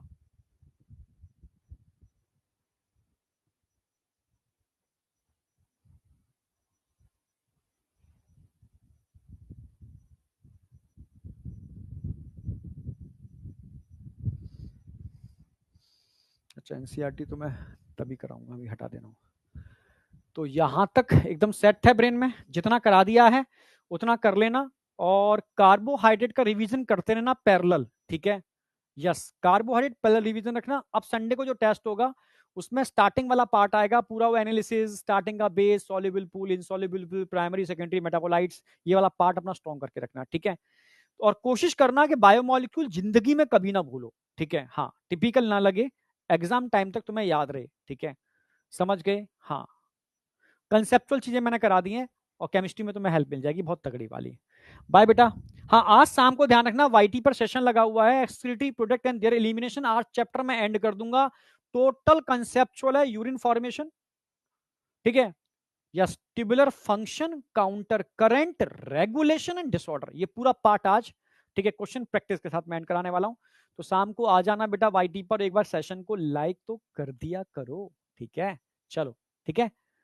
देखो, वाईटी पर रिवीजन बड़ा मतलब बिना स्टूडेंट की सपोर्ट के वाईटी पर रिवीजन पॉसिबल नहीं होता, तो उसमें तुम्हारा थोड़ा चाहिए होता है सपोर्ट, ठीक है। तो वाईटी पर परफेक्टली रिवीजन हो पाएगा, ठीक है। चलो मिलते हैं, बाय बेटा, bye bye bye bye bye.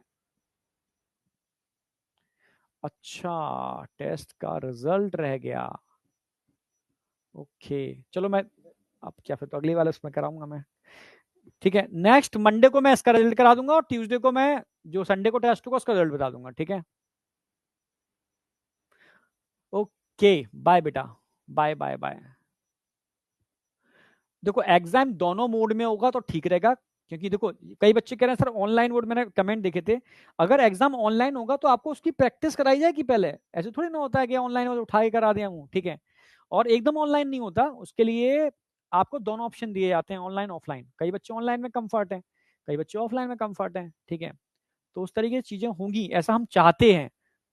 अभी गवर्नमेंट नहीं चाहती कुछ भी, हम चाहते हैं, मतलब लोग चाहते हैं, बच्चे चाहते हैं, ठीक है, कि दोनों मोड में एग्जाम को दो अटेम्प्ट मिले। तो बच्चे का फेथ है, जो बच्चे का कहता ना कि यार कि ट्रांसपेरेंसी होनी चाहिए, थोड़ा सा ये सब चीजें तो मेंटेन रहेंगी वो सब चीजें, ठीक है। चलो, बाय बेटा, bye bye bye bye. Offline online दोनों ही मोड ठीक है, ठीक है।